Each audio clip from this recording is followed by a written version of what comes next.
Moin, Ladies, Gentlemen und alle, die es noch werden möchten. Ich darf euch wieder recht herzlich zu einem kleinen Airsoft-Video begrüßen. Ja klar, was gibt's sonst auf dem Kanal? Beauty sind wir definitiv nicht. So, ihr seht es auf dem Tisch, heute wird es wieder interessant. Letzte Woche bereits die neue BC9 Competition von E&C vorgestellt. Ein unheimlich schönes, ausgefallenes AR-15 Modell, von der Größe her recht kompakt, schöner Allrounder gewesen. Und jetzt legt einfach E&C nochmal nach und bietet ebenfalls jetzt da SR25 Modelle an. Bedeutet das erste Modell aus dem Hause E&C SR25 und nicht wie bei Ares zum Beispiel mit einer stinknormalen V2 Gearbox. Nein, hier ist eine komplette V2.5 Gearbox drin. Also viel Volumen, großer Zylinder drin, 19 Zahn, Sektorgear einmal drin und dementsprechend gerade für sehr, sehr schwere oder für schwere BBs einmal ausgelegtes Modell. Was mir jetzt persönlich ebenfalls unheimlich jetzt schon mal sehr gut gefällt, wir haben hier nicht diese Standard SR25 oder M110, dieses ellenlange Ding irgendwie, was man als Speer verwenden kann, wo man mindestens 1,90 Meter groß sein muss. Nein, man hat hier eine sehr kompakte SR25, gerade auch so wie zum Beispiel diese Burg BR10. Also nicht so groß, man kann das Ding auch problemlos mit, sagen wir mal, 1,5 Joule als Sturmgewehr spielen. Wer einfach ein Fan ist von diesen großen Magazinen, diese fette Receiver, wie gesagt, auch hier meiner Meinung nach recht interessant. Wo wir allerdings später darauf eingehen müssen, natürlich viel Volumen drin und das Ding drückt standardmäßig out of the box schon relativ viel Energie, muss man sagen. Hier wieder zu beachten, als DMR werdet das wahrscheinlich so oder so nicht durchbekommen. Dementsprechend, wie gesagt, so 2 Joule oder sowas, aber halt mit sehr viel Volumen im Zylinder drin. Gerade, wie gesagt, so 0,4, 0,45 ist das meiner Meinung nach ein sehr, sehr schönes Modell. So, und was ihr auch sehen könnt, die Farbe ist exakt identisch wie letzte Woche bei der BC9. Bedeutet auch diese SR25 oder EC25, wie es Begani nennt, gibt es auch in diesem unheimlich schönen Sunset Grey, beziehungsweise dieses gräuliche Bronze. Da habe ich euch letzte Woche schon bei der BC9 angesprochen. Ist einfach ein richtig leckerer und sehr ausgefallener und schöner Farbton, muss man sagen. So, es gibt aber nicht nur diese Sunset Grey, denn natürlich, ihr bekommt auch Standard Schwarz. Ja gut, ist halt schwarz wie 10 Millionen andere Airsoft-Kniften auch, aber wer es ein bisschen ausgefallener haben möchte, ich habe mir noch eine schicken lassen und das nennt sich einmal Perlgold. Also die Farbe Perlgold. Wie man jetzt genau auf Perlgold kommt, kann ich mir leider nicht erklären, dann ist es letztendlich exakt 1:1 die gleiche Farbe wie bei der HK416A5 bzw. bei der SMR16. Wirkt natürlich in den Aufnahmen aufgrund der Beleuchtung wieder sehr hell, glänzt wahrscheinlich auch ein kleines bisschen, aber wenn ich euch die einfach mal vielleicht da hinten mal neben die SMR16 dagegen halte, werdet ihr feststellen, dass es eigentlich der gleiche Farbton ist.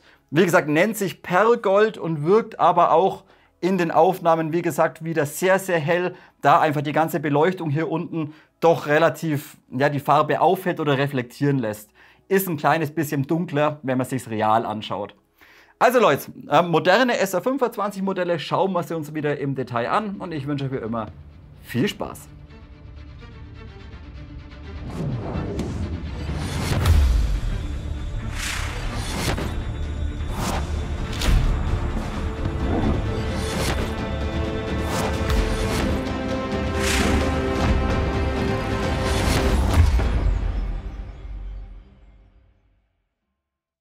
Beginnen wir dieses Video wieder ganz gemütlich mit dem Lieferumfang und mit den technischen Daten.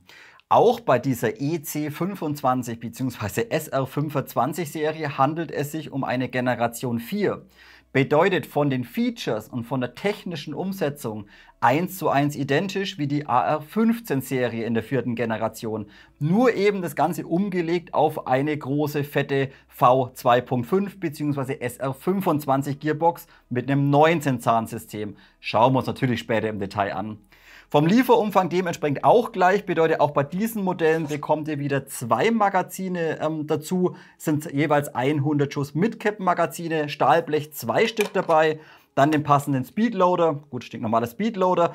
Und was ich bei der BC9 schon gut fand und was jetzt auch bei dieser EC25 sehr geil ist im Lieferumfang, ihr seht, auch dieses Modell hat letztendlich so einen CNC gefrästen Geissli-Vorderschaft.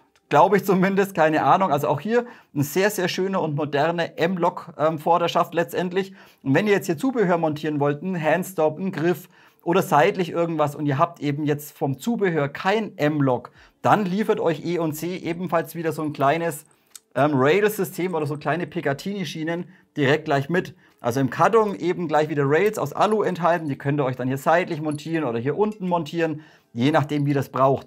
Finde ich also auch wieder gut, 3 kleine Pick-Rails dabei und wie das letzte Mal auch schon angesprochen, letzte Woche, eine Schraube und eine so eine Klemmvorrichtung fürs M-Lock ebenfalls als Ersatz noch dabei. Bedeutet, wenn ihr mal so eine Schraube verliert oder so eine Klemmung, noch einmal als Ersatz enthalten. Die Anleitung, da brauchen wir glaube ich nicht drüber schwätzen. Das ist wieder die Standard E&C-Anleitung, die sie bei jedem Modell mit reinpacken. Bisschen Sicherheitsgedöns und ja, alles so grob, schlecht und veraltet ein bisschen erklärt. Kann man also meiner Meinung nach für dieses Modell ja nicht mehr zu 100% anwenden. Aber sind wir ehrlich, das meiste ist selbstverständlich selbsterklärend. Ich meine, wie man da Mumpeln reindrückt, wie man das Hop-Up übers Rädchen einstellt oder wie man das Ding in die Sicherung stellt und auf Semi stellt, das sollte definitiv jedem Airsoft-Spieler einmal klar sein. So, und abschließend LPVO obendrauf mit der Montage ist selbstverständlich nicht Bestandteil des Lieferumfangs. Das habe ich jetzt noch draufgeballert, weil es einfach geil ausschaut. Dann lasst uns kurz über die Technik sprechen. Datenblatt blende ich euch drüben wieder ein. Ich habe das Modell wieder ausgemessen, nachgewogen, wieder gekront. Und hier müssen wir ein kleines bisschen drauf eingehen bei der Technik auf die Lauflänge und die Kombination von diesem System. Wie vorhin schon angesprochen, wir haben hier eben nicht auf dem Tisch jetzt eine ellenlange SR25, vielleicht noch mit Schalldämpfer vorne drauf, sondern es ist einfach eine 308er, die aber dennoch sehr kompakt ist. Bedeutet, die Innenlauflänge beträgt gerade mal für so ein System 363 mm mit 6,03 mm Innendurchmesser. Das Ganze aber wiederum kombiniert mit einer fetten SR25 Gearbox mit einem großen Zylinder drin und das Ganze ohne Shortstroke, ohne Volumenreduzierung. Und dadurch hat dieses Modell out of the box ein Verhältnis vom Volumen von 2,8:1. Das seid ihr auf VSR-Niveau oder teilweise vielleicht sogar knapp schon an Silverback-Niveau von der SRS. Bedeutet, das Modell ist meiner Meinung nach wirklich dafür ausgelegt, dass man schwere BBs nutzt. Nicht irgendwie jetzt triggert wie ein Geisteskranker, sondern wirklich seine von mir aus 0,4er rein und dann schöne, präzise Schüsse abgibt. Man könnte aber jetzt dennoch hergehen, weil das Modell hat eben out of the box recht viel Energie, muss man sagen. Man könnte aber jetzt auch hergehen und sich einfach eine schwächere Feder reinballern. Dann spielt man das Ding halt mit 1,4, 1,5 Joule, da sie eben nicht so ellenlang ist. Und dann kann man aber auch sagen, gut, dann packt man aber dennoch vielleicht 0,4 Gramm BBs rein, da einfach das Volumen vorhanden ist. Also wie gesagt, hier in der Knifte relativ kompakt für eine SR25, aber dennoch halt natürlich logisch sehr, sehr viel Volumen für schwere BBs drin. So, und auch natürlich zu beachten, aufgrund des hohen Volumens creept das Modell natürlich, je höher ihr mit dem Kugelgewicht geht. Dementsprechend bin ich natürlich auch mit 0,3 bisschen über Begadi gekommen. Also Begadi gibt das Modell an mit 2 Joule. Ich war bei 2,3 Joule. Aber lasst uns den Chronotest einmal anschauen.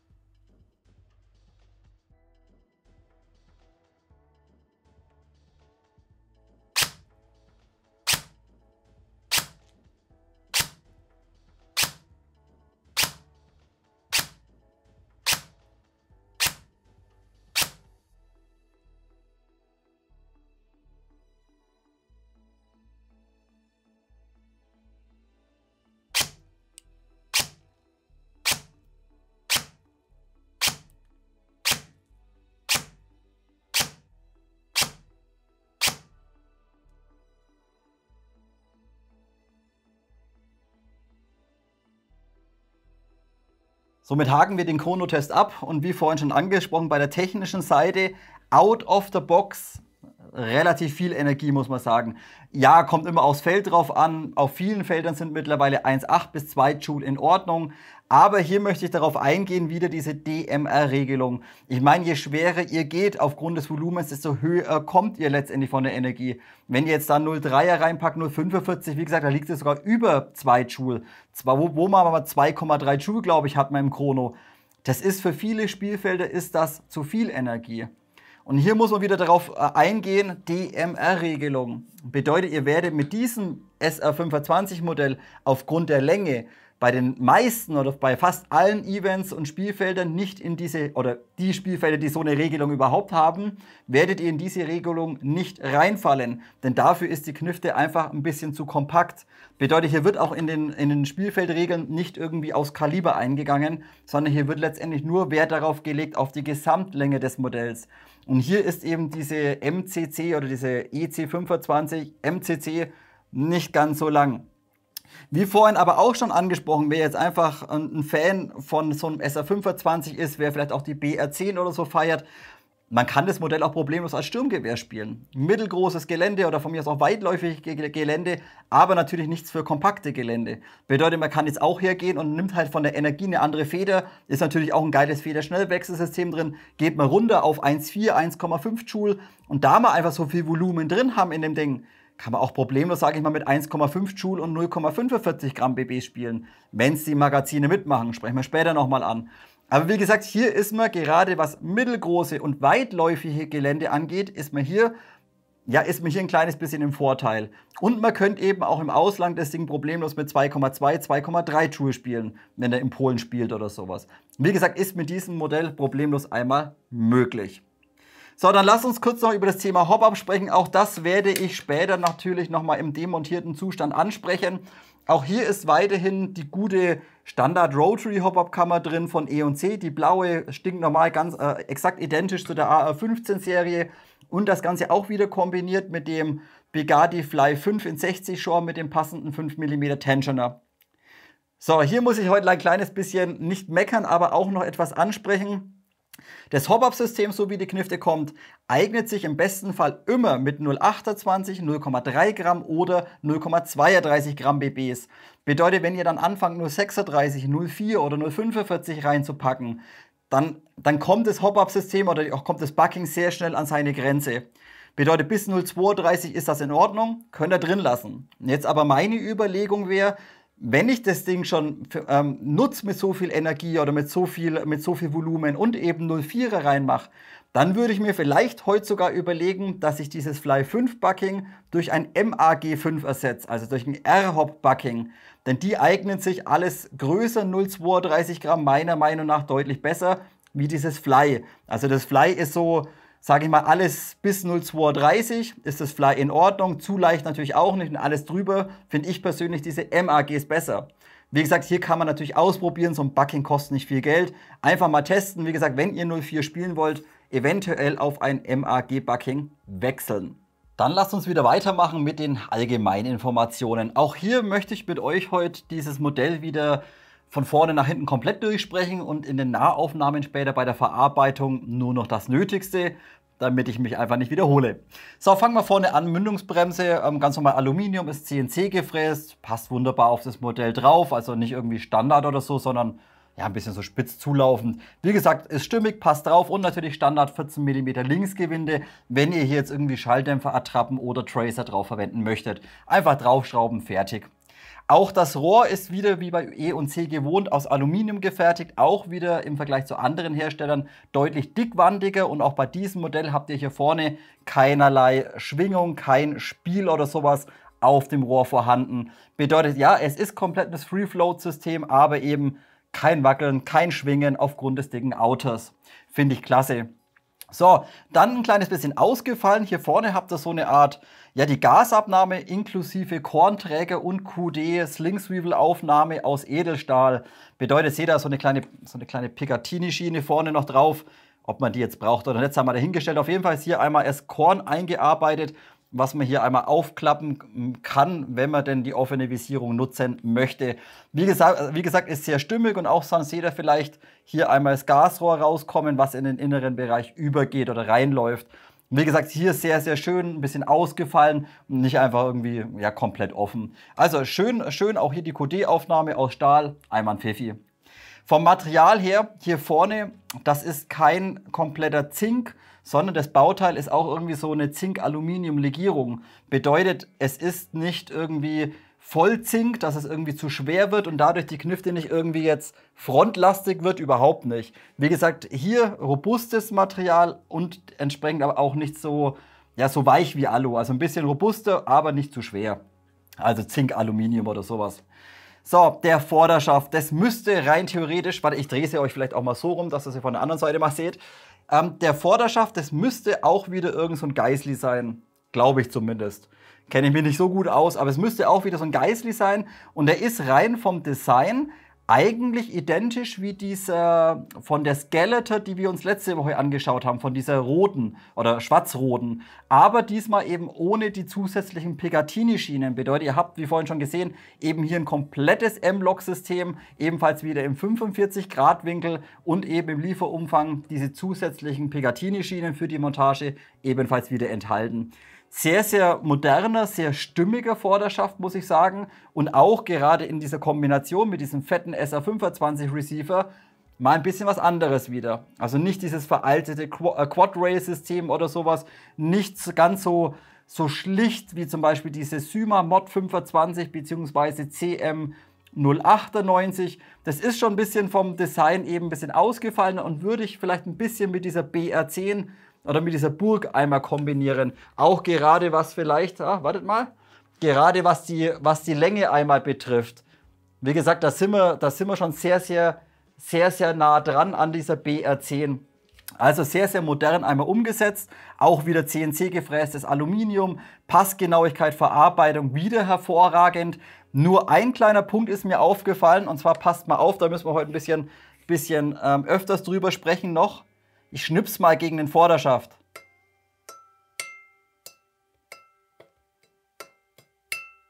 Hört ihr das? Dieser gesamte Vorderschaft ist eine komplette Stimmgabel. Das Ganze hatte ich auch einmal, wer sich zurückerinnert, vor 5, 6 Jahren habe ich mal eine G&G TR16 zusammengebaut. Und da hatte ich mir von Hera abends einen originalen Vorderschaft gekauft. Der hat auch irgendwas um die 280 € damals gekostet und der hat genauso geklingelt wie letztendlich dieser hier jetzt auch. Woher das kommt, kann ich mir aber nicht erklären. Also ich weiß jetzt nicht, ob jetzt hier das irgendwie das Alu irgendwie anders ist im Vergleich zu anderen Vorderschäften oder ob da irgendwie Spannung innen drin ist oder warum manche klingeln und manche nicht. Es sei es euch aber gesagt, sobald ihr das Ding in der Hand habt, hört ihr das Klingeln nicht mehr. Bedeutet, ich kann es euch mal versuchen nachzustellen. Ich schnipp's mal dagegen und fasse es an. Bedeutet, sobald hier ein bisschen irgendwas hinkommt oder wenn ihr irgendwas montiert, dann ist das Klingeln nicht mehr vorhanden. Wie gesagt, hier, wenn man dagegen schnippst, klingelt es. Aber wie gesagt, wenn man es angreift oder wenn man eben Hand anlegt, dann ist das Klingeln nicht mehr vorhanden. Dennoch werde ich heute auch im Fazit leider auf das Klingeln eingehen. Denn es ist auch hier irgendwo ein Klingeln vorhanden, so ein Federscheppern oder sowas, was ich bis jetzt nicht herausfinden konnte, wo es herkommt. Passt mal auf, vielleicht kann ich gehe mal ein bisschen näher ans Mikrofon hin.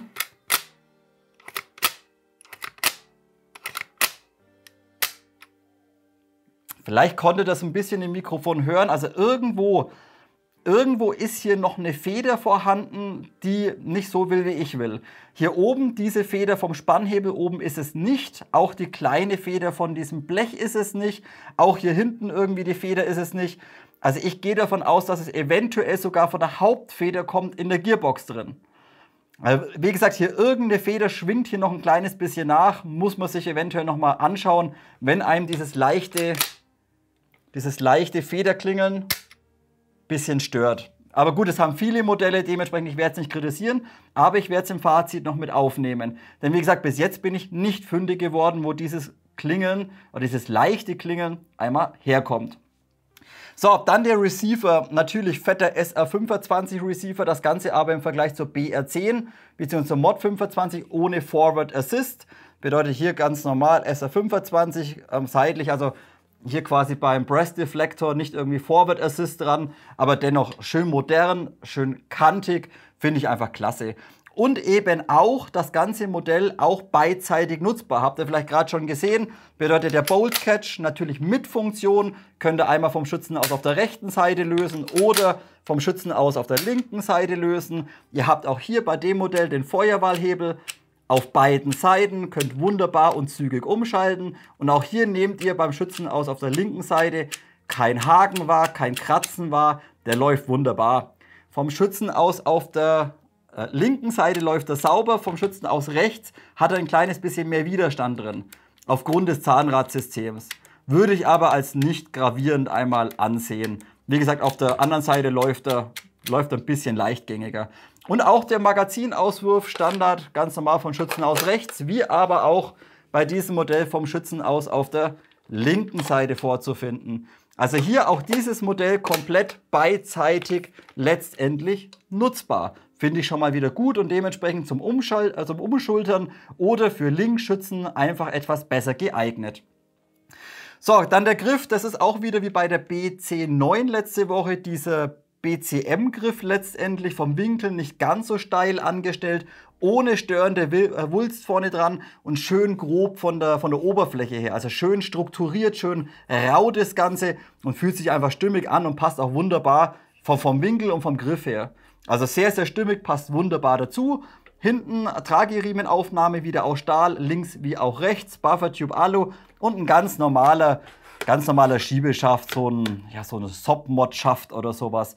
Der läuft schön leichtgängig auf der Tube, hat aber im voll ausgeschobenen Zustand, also auf Maximum, hat ein kleines bisschen Luft. Wartet mal, so seht ihr das besser. Kann hier circa 2-3 mm ein kleines bisschen rumwackeln. Auch hier könnte man einfach auf die Buffertube im hinteren Bereich 2-3 Lagen Isoband außen rumkleben. Das sieht man dann letztendlich nicht und dadurch wird der Schiebeschaft etwas fester gehalten. Wenn ihr den aber ein bisschen weiter vorne spielt, zum Beispiel so wie ich jetzt hier in Position 1, dann ist das Wackeln eben nicht so stark. Nur eben im komplett voll ausgeschobenen Zustand. Gut, und das soll es eigentlich mit den allgemeinen Informationen schon gewesen sein.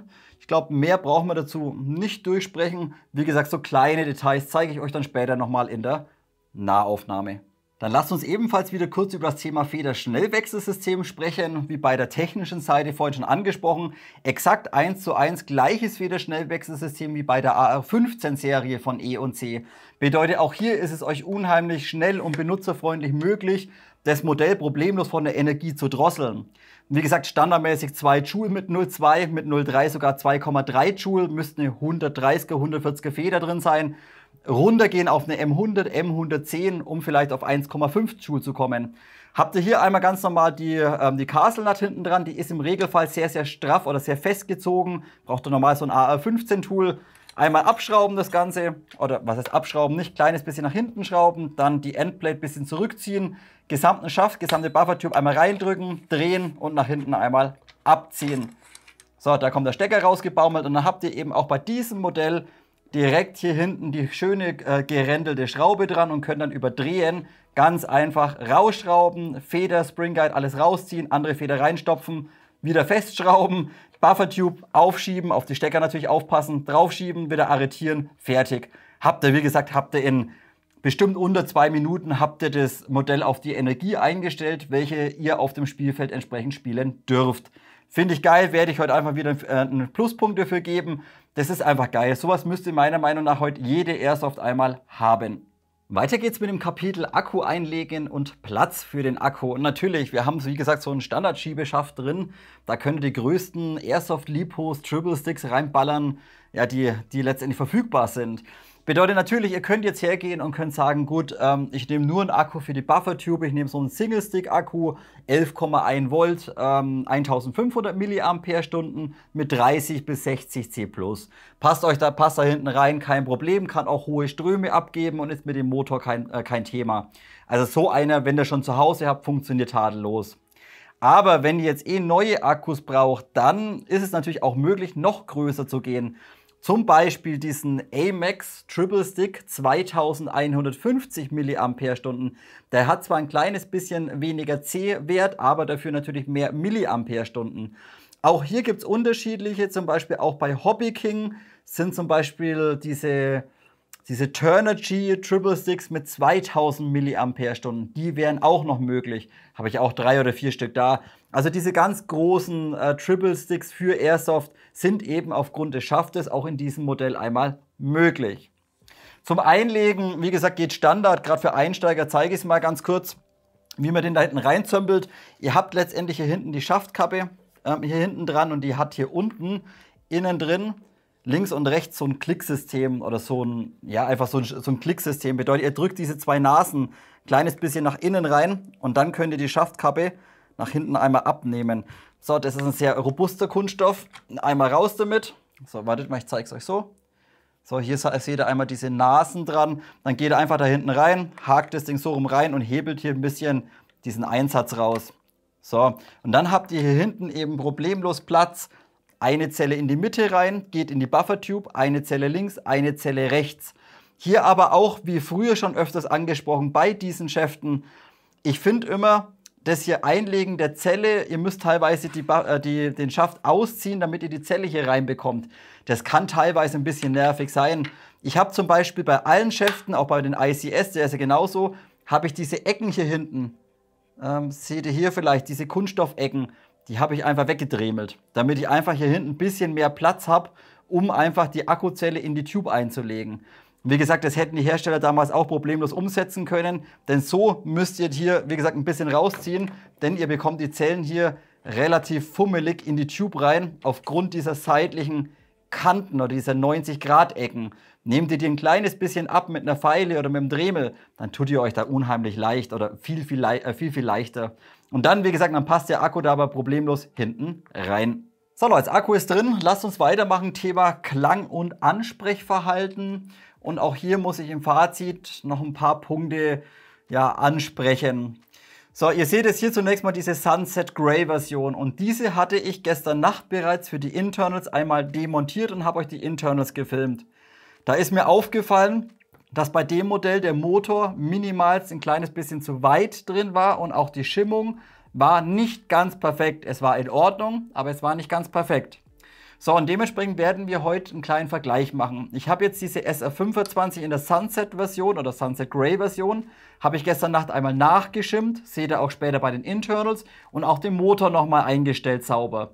Und jetzt werden wir einen kleinen Vergleich machen. Bedeutet, ich werde jetzt zunächst einmal diese Sunset Grey-Version für euch vom Ton her aufnehmen oder vom Klang her aufnehmen und danach werde ich ebenfalls mit dem gleichen Akku, mit den gleichen BBs, diese Perlgold-Version ebenfalls aufzeichnen vom Klang und werde euch das gegenüberstellen oder hintereinander reinschneiden, damit ihr mal ein bisschen vergleichen könnt, wie hört sich das Modell an, out of the box, wie hört es sich an, wenn man sie nachschimmt und den Motor nochmal neu einstellt.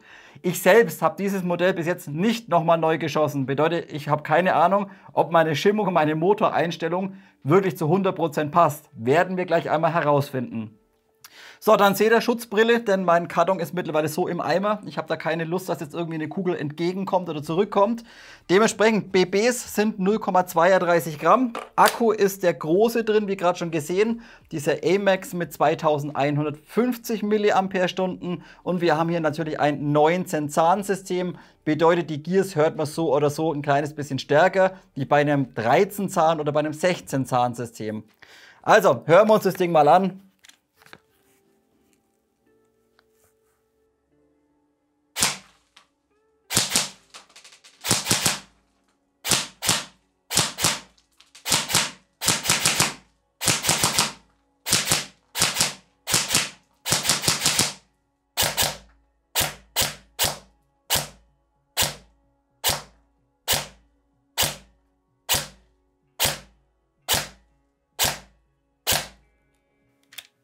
Ja, das ist in Ordnung. Das würde ich sagen, das ist in Ordnung. Es gibt nur ein kleines, wartet mal, machen wir es lieber mal so. So, leer. Alles in Ordnung soweit. Die Gears, finde ich, sind jetzt mit der neuen Schimmung und mit der neuen Motoreinstellung schon etwas besser wie out of the box. Man nimmt sie also nicht mehr so stark wahr. Was aber immer noch ist und was ich vorhin schon angesprochen habe, es ist immer noch irgendwo nach dem Schuss oder nach dem Aufprall, irgendwo ist ein Klingeln. Irgendeine Feder scheppert oder irgendwas klingelt. Es ist nicht der Vorderschaft, es ist nicht die Mündungsfeuerbremse vorne oder der Flashhider. Ich gehe stark davon aus, da ich alle anderen Feder schon rumgetestet habe, ich gehe ganz stark davon aus, dass es die Originalfeder in der Gearbox von E&C ist. Dass die einfach ein kleines bisschen nachklingelt. Das kennt ihr auch von zum Beispiel von G&G. Die haben auch häufig das Problem, out of the box, dass ihr immer so ein Schwingen nach dem Schuss habt. Und daher das Ding einfach so viel Power hat und so viel Energie und dementsprechend eine andere Feder drin ist wie bei den AR15-Modellen. Dementsprechend gehe ich ganz stark davon aus, dass dieses Schwingen von der Feder kommt. Wie gesagt, ich würde mal eine andere reinmachen, vielleicht eine Begadi oder eine Lonex M120, 130, je nachdem, was ihr spielen dürft. Dann würde dieses Klingeln vermutlich einmal weg sein. So Leute, jetzt packe ich mal den Akku in die Perlgold-Version rein, dann hören wir uns die ebenfalls an. Jetzt einmal im Vergleich die Perlgold-Version, out of the box, Standard-Shimming, Standard-Motoreinstellung, nichts dran geändert.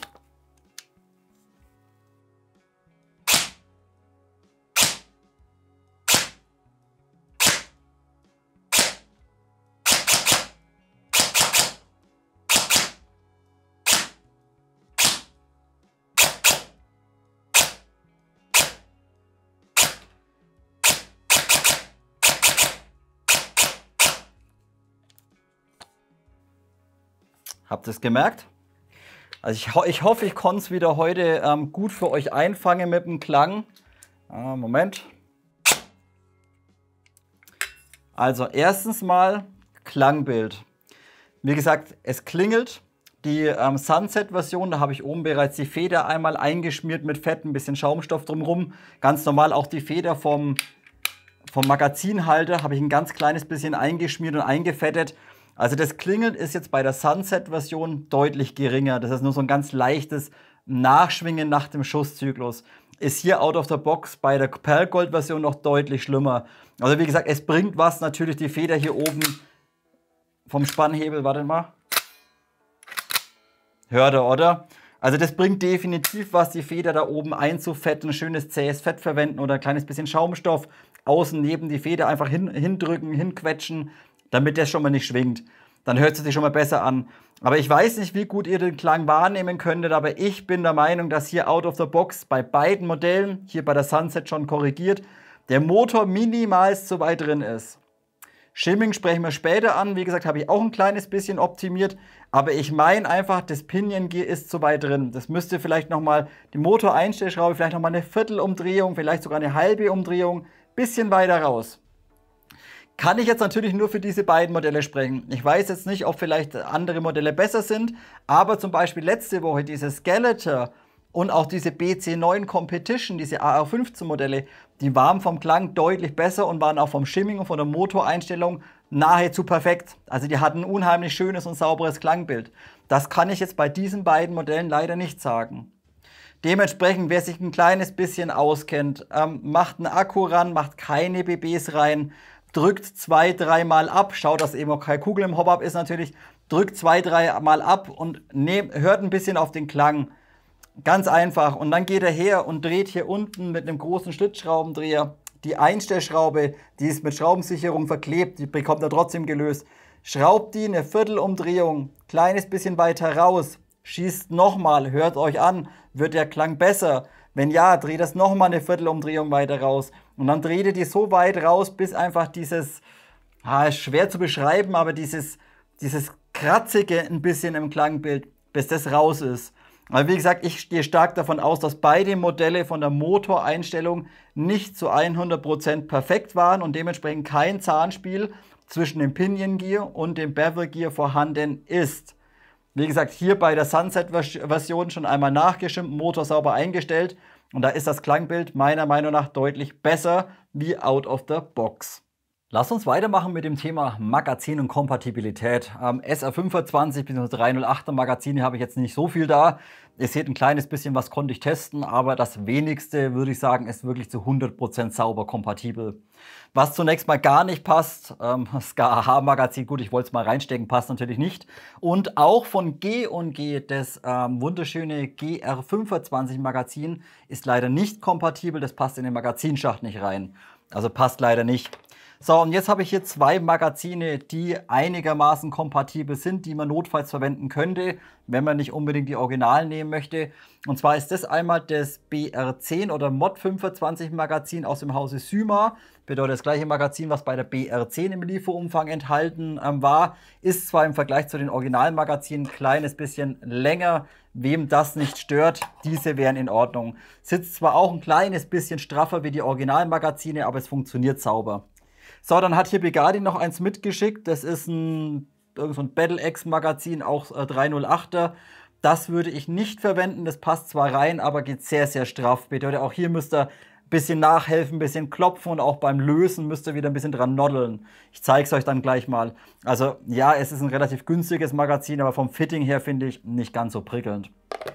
So, das Originalmagazin, die beiden Originalmagazine sind natürlich super, es sind Stahlblechmagazine, funktionieren bis jetzt hervorragend. 100 Schuss Kapazität mit Caps und wie gesagt, die funktionieren sauber, passen sauber rein, wackeln nicht, klappern nicht und lösen auch wieder sauber. Wenn ihr jetzt allerdings in diesem Magazin auf Dauer 0,45 Gramm zum Beispiel verwenden möchtet, dann würde ich die innere Feder etwas mehr vorspannen. Das zeige ich euch jetzt dann gleich im Nachhinein, wie ihr das bewerkstelligen könnt. Denn hier hatte ich bei 0,45 Gramm am Ende vom Magazin immer wieder ein paar kleine Feeding-Probleme.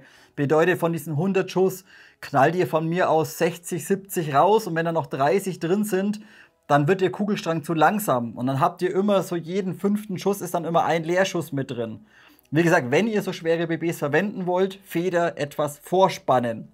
So, und jetzt schauen wir uns mal ganz kurz das Fitting an, wie es in der Knifte drin sitzt. Wie gesagt, die Originalmagazine sind klasse, die passen einfach hervorragend rein. Zack, sitzen sauber drin, minimal Spiel und lösen aber auch hervorragend. So, dann eben dieses Syma-Magazin, wie gesagt, das könnt ihr dann noch verwenden. Geht zwar ein bisschen strammer rein, aber flutscht auch wieder hervorragend einmal raus. Das könnt ihr mal verwenden. Und jetzt hier dieses Battle Axe, das geht eben gerade im oberen Bereich relativ straff rein. Und dann könnt ihr drücken, wie ihr wollt. Da müsst ihr dann ein bisschen dran noddeln, um es rauszubekommen. Also wie gesagt, notfalls, ja, okay, könnt ihr reinstopfen. Aber ganz perfekt finde ich das nicht.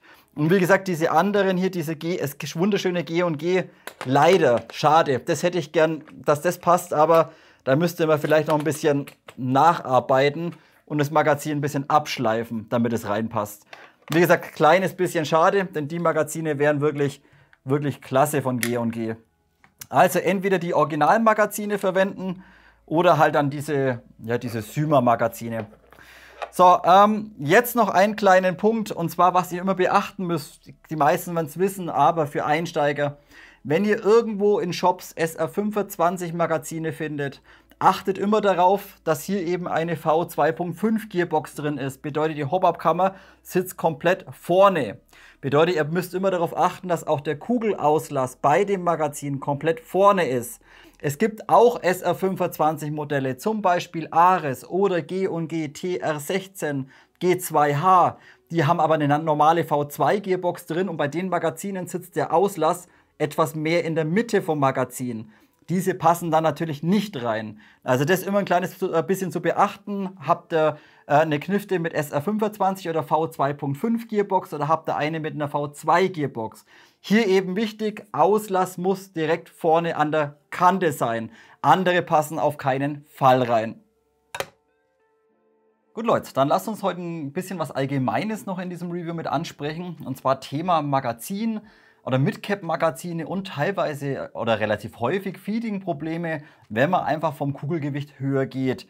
Wie gesagt, wenn die meisten von euch kennen, 0,25, vielleicht 0,28 funktioniert super, dann stopft man sich 0,32 rein oder vielleicht sogar 0,4 Gramm und dann funktioniert das Mid-Cap-Magazin nicht mehr, beziehungsweise die Knifte feedet nicht mehr.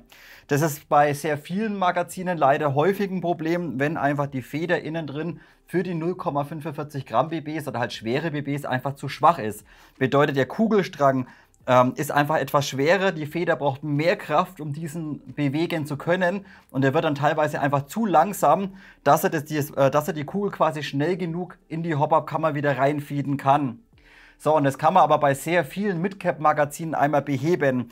Zunächst mal müsst ihr das Inlay immer rausbauen. Bedeutet, je nach Magazin, entweder hier unten jetzt bei diesem SR25 Magazin ist eine Schraube drin und dann kann man eben das Inlay nach oben einmal entfernen. So, drückt man da unten mit dem Schraubendreher ein kleines bisschen rein, dann ziehen wir das Inlay einmal raus. So, und das ist das Inlay. Und worauf es jetzt ankommt, dass man eigentlich nur letztendlich die Federvorspannung etwas erhöhen muss. Bedeutet, bei den meisten Magazinen könnt ihr dann hier seitlich so eine kleine Luke aufschrauben oder aufmachen, aufklipsen und dann kommt ihr einmal an die Hauptfeder und an den Spring Guide bzw. an die Federführung ran. So, Federführung seht ihr, ist jetzt nur so eine, bei dem E&C Magazin nur so eine relativ kleine, bei PTS oder so ist es so eine relativ lange, bei Syma glaube ich auch. So, raus, und jetzt könntet ihr eben hier diese gesamte Feder einmal rausziehen. Jetzt einfach nur für euch wichtig, wenn ihr, sage ich mal, bei irgendeinem Mid-Cap-Magazin mal Probleme haben solltet, dass es eben euer Gewicht nicht zu 100% sauber feeden kann, dann könnt ihr diese Federspannung sehr, sehr einfach erhöhen. Bedeutet, ja, ihr werdet etwas Kapazität verlieren, aber damit feeden einfach auch schwere BBs. Und sind wir ehrlich, ob ich jetzt 150 Magazine in eine Midcap, 150 BBs in ein Midcap-Magazin reinlade oder vielleicht bloß 130, das macht jetzt einen Bock meiner Meinung nach auch nicht mehr fett. Müsst ihr, wie gesagt, nur vorgehen, dass ihr hier irgendwie schaut, dass ihr diese Feder ein kleines bisschen mehr vorgespannt oder komprimiert bekommt. Was ihr da macht, da könnt ihr so kreativ sein, wie ihr möchtet. Teilweise habe ich mir da einfach BBs reingestopft, quasi hinter die Feder, damit die Feder einfach mehr Vorspannung hat. Oder ihr könnt sogar vielleicht von eurem Junior oder je nachdem ein Lego-Teil hernehmen, einfach ein Lego-Teil dahinter stopfen. Wie gesagt, es ist wurscht, ihr könnt da alles reinstopfen, was ihr wollt. Es geht nur darum, dass die Feder einfach mehr Vorspannung bekommt. Und das könnt ihr halt dann vorspannen bis, sage ich mal, hierher, so circa 40, 50 Millimeter. Ja, das verliert ihr alles an Kapazität.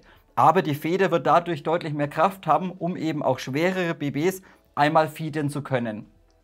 Also hier nur, wie gesagt, nur ein kleiner Tipp, falls es mal Probleme geben sollte bei Midcap-Magazinen und schwereren BBs.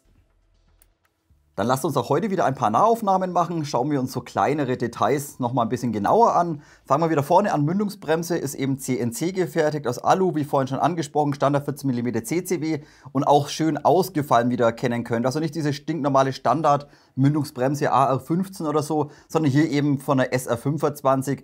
Kleines bisschen vom Design angepasst oder ein kleines bisschen anders. Ist also stimmig und passt wunderbar zu der Knifte. Rohr, Alu, vorhin schon angesprochen, wieder schön dickwandig. Und hier seht ihr jetzt einmal im Detail diesen Front-Side-Block oder halt diese Gasabnahme zusammen mit dem integrierten Korn letztendlich. Hier, wie vorhin schon angesprochen, Edelstahl, QD-Aufnahme für den Trageriemen vorhanden, links wie auch rechts, und wird über eine Klemmung hier unten mit dem Outer quasi verklemmt oder verpresst. Ist auch von der Ausrichtung zu 100% passend, also hier nicht irgendwie im Winkel irgendwie verdreht oder sowas. Passt also wunderbar, und wie vorhin schon gesehen, Korn könnt ihr hier innen drin einmal aufklappen, wenn ihr das Ganze denn benötigt. Vorderschaft ist dann ebenfalls wieder aus Aluminium, CNC gefertigt und von der Qualität einfach ein richtiger Hingucker. Und sind wir ganz ehrlich, wenn ihr da mal einen Vergleich macht zwischen irgendwie Airsoft Artisan oder Angry Gun oder so, da merkt ihr keinen Unterschied von der Qualität. Ich bin mir nicht mal 100% sicher, ob das Zeug nicht irgendwie aus der gleichen Fabrik rauskommt. Aber hier, wie gesagt, von der Fräsung, von der Qualität her richtig, richtig schön. Und natürlich auch die Farbe. Hier wieder dieses Sunset Grey. Wirkt einfach mega gut. Auch dieser Vorderschaft sitzt natürlich über die Barrel Nut zu 100% fest am Receiver dran. Kein Spiel irgendwie drauf, nicht irgendwie verdreht oder sowas, sondern auch hier eben von der Qualität schön. Und wenn man im oberen Bereich wieder reinschaut, dann könnt ihr auch innen drin wieder hier einmal das Gasrohr oder das nachgebildete Gasrohr einmal über diese Fräsungen bzw. über diese Langlöcher einmal erkennen. Also sehr, sehr schöner und qualitativ hochwertiger Vorderschaft. Es ist mir ein ganz kleiner minimaler Punkt aufgefallen, und zwar, wenn ich es dann noch ein bisschen weiter vorschiebe, der Übergang zum Receiver würde ich als in Ordnung betrachten. Da hatte ich auch schon wesentlich Schlechteres. Man hat hier einen ganz, ganz minimalen Versatz drin. Ich habe das vorhin mal mit dem Meshschieber rausgemessen. Das sind 0,15 mm. Ihr könnt aber auch problemlos drüber montieren. Also ich habe vorhin auch mal meinen LPVO weiter nach vorne versetzt, um zu prüfen, ob dieser Versatz irgendwie ein kleines Problem darstellt. Das ist aber nicht der Fall. Bedeutet, ihr könnt hier problemlos, wenn ihr irgendwie lange Riser oder irgendwie sowas habt oder so Erhöhungen, könnt ihr auch problemlos drüber klemmen. Also diese 0,15 mm machen hier oben den Bock nicht fett. Aber wie gesagt, letzte Woche bei der BC9 war es zu 100%. Hier ist es vielleicht zu 98%. Ja, wie gesagt, wir hatten auch schon Kniften, oder ich hatte auch schon Kniften, da war das fast ein ganzer Millimeter. Also hier minimalst von der Höhe 0,1 Versatz vorhanden. Klemmung ist in Ordnung über die Barrel Nut. Hier unten 2 fette M5 Schrauben. Wird das Ganze mit der Barrel Nut sauber und fest verbunden. Und ihr könnt dann hier eben nochmal die QD-Aufnahme sehen für den QD-Slingswiebel. Vom Schützen aus rechts wie auch links vorhanden. Das Hauptmerkmal ist selbstverständlich der wunderschöne Receiver, fetter 308er bzw. SR25 M110 Receiver. Schön modern, Stoner Rifle, natürlich klassisches Design, aber immer noch zeitlos, modern, schön kantig hier, Brass Deflector ebenfalls, bisschen so, ja, ein bisschen kantig, nicht abgerundet oder sowas. Einfach ein wunderschöner Receiver. Und wie vorhin auch schon angesprochen, das ganze Modell ist einfach wieder unheimlich stimmig, finde ich. Schöner, fetter, massiver Receiver und das Ganze eben kombiniert mit einem sehr modernen CNC-Vorderschaft. Das passt einfach wieder geil zusammen, muss man sagen. Receiver von der Passgenauigkeit hervorragend, könnt ihr jetzt hier nochmal im Detail erkennen. Schön bündig alles miteinander, nicht irgendwie ein großer Versatz drin. Auch hier oben absolut kein Spiel oder sowas vorhanden. Auf dem Upper Receiver wird also alles schön press miteinander verbunden, so wie man sich das wünscht. Und auch so die kleineren Bedienelemente, es passt einfach wieder wunderbar. Der Feuerwahlhebel, schön leichtgängig. Vielleicht hier ganz interessant noch anzusprechen. SR25 Modell, ihr seht es vielleicht auch von den Markierungen her, Safe und Semi. Bedeutet, diese Knifte hätte auch keinen Full Auto. Da habt ihr vom Schützen aus auf der linken Seite auch einen Anschlag dran. Bedeutet, ihr könnt wirklich nur entweder auf sicher oder auf halbautomatisch umschalten. Ein weiteres Rotieren des Feuerwahlhebels ist hier nicht möglich. So, dann hier oben der Bolt Catch, wie vorhin schon gesehen, entweder vom Schützen aus auf der rechten Seite oder links das Ganze zu bedienen. Alles mit Funktion und es funktioniert einfach super, muss man sagen.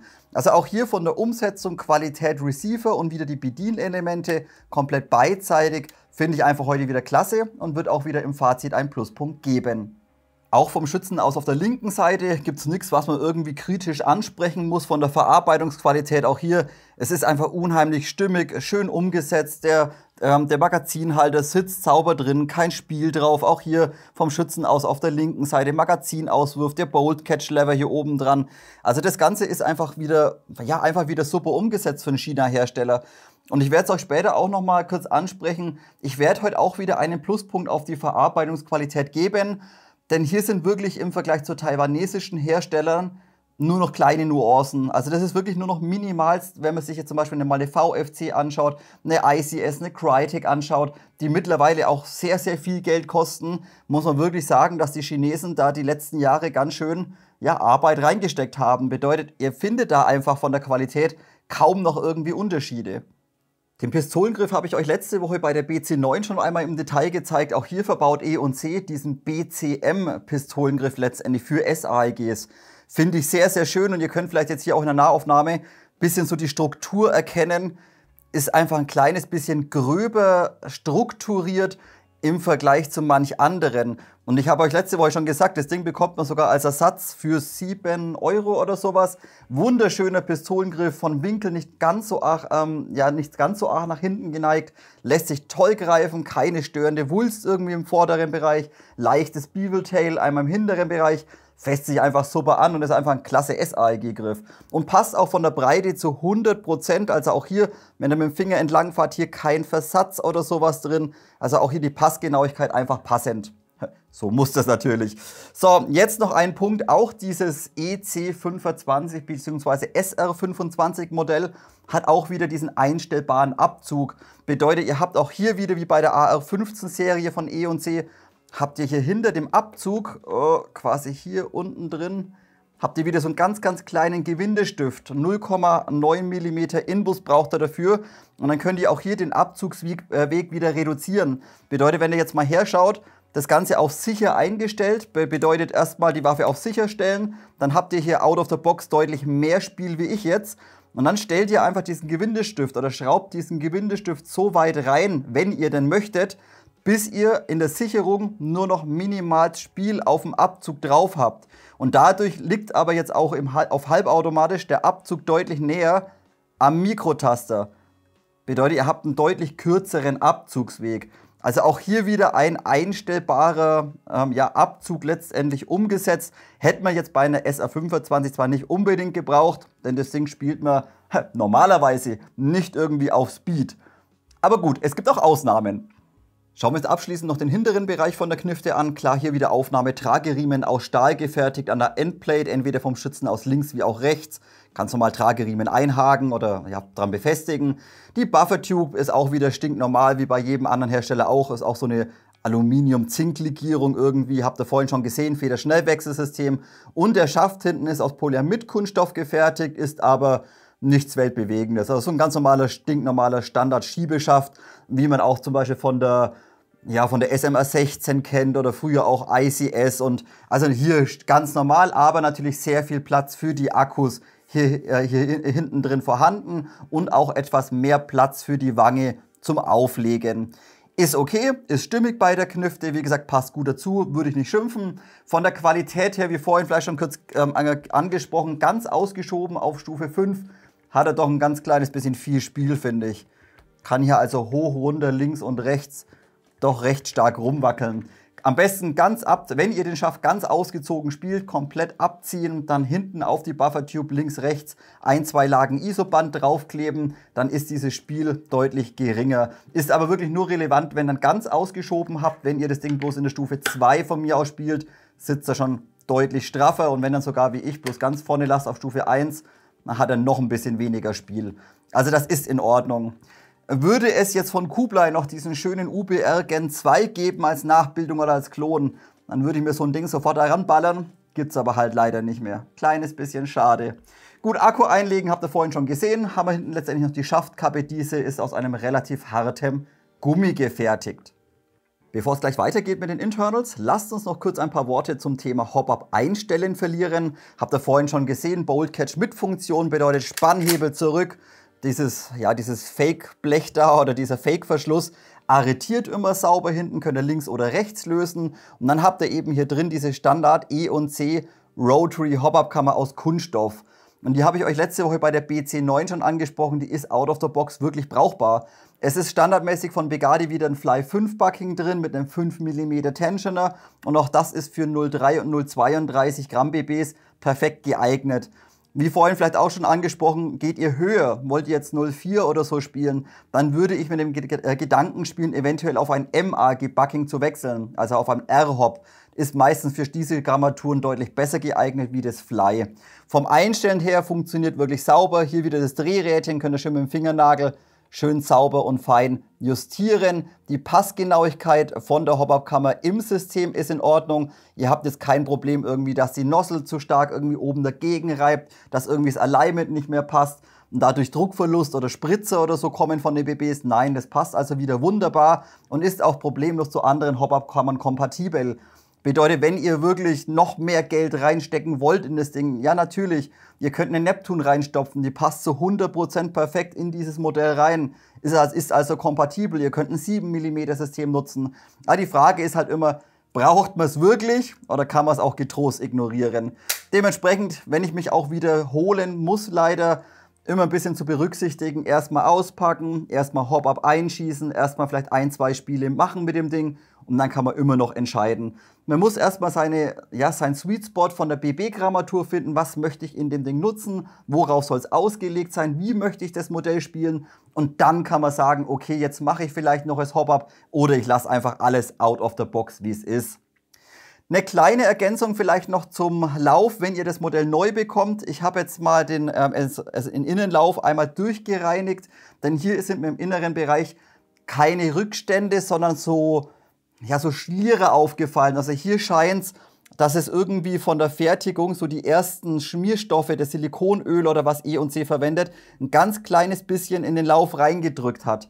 Bedeutet, nach den ersten 500, 600 Schuss würde ich auch hier empfehlen, nehmt mal einen Laufreinigungsstab, nehmt ein Mikrofasertuch oder von mir aus ein Küchentuch und putzt den Lauf einmal durch, damit ihr einfach so von der Fertigung so die restlichen Schmierstoffe ein bisschen aus dem Lauf rausbekommt. Hat man sehr häufig bei Kniften, bei allen Kniften eigentlich. Bedeutet, wenn ihr da die ersten BBs mal durchdrückt, dann kann es immer wieder passieren, dass es aus dem Zylinder innen drin über den Pistonhead so ganz kleine Schmierstoffe oder halt Fett oder Öl, kleines bisschen durchdrückt.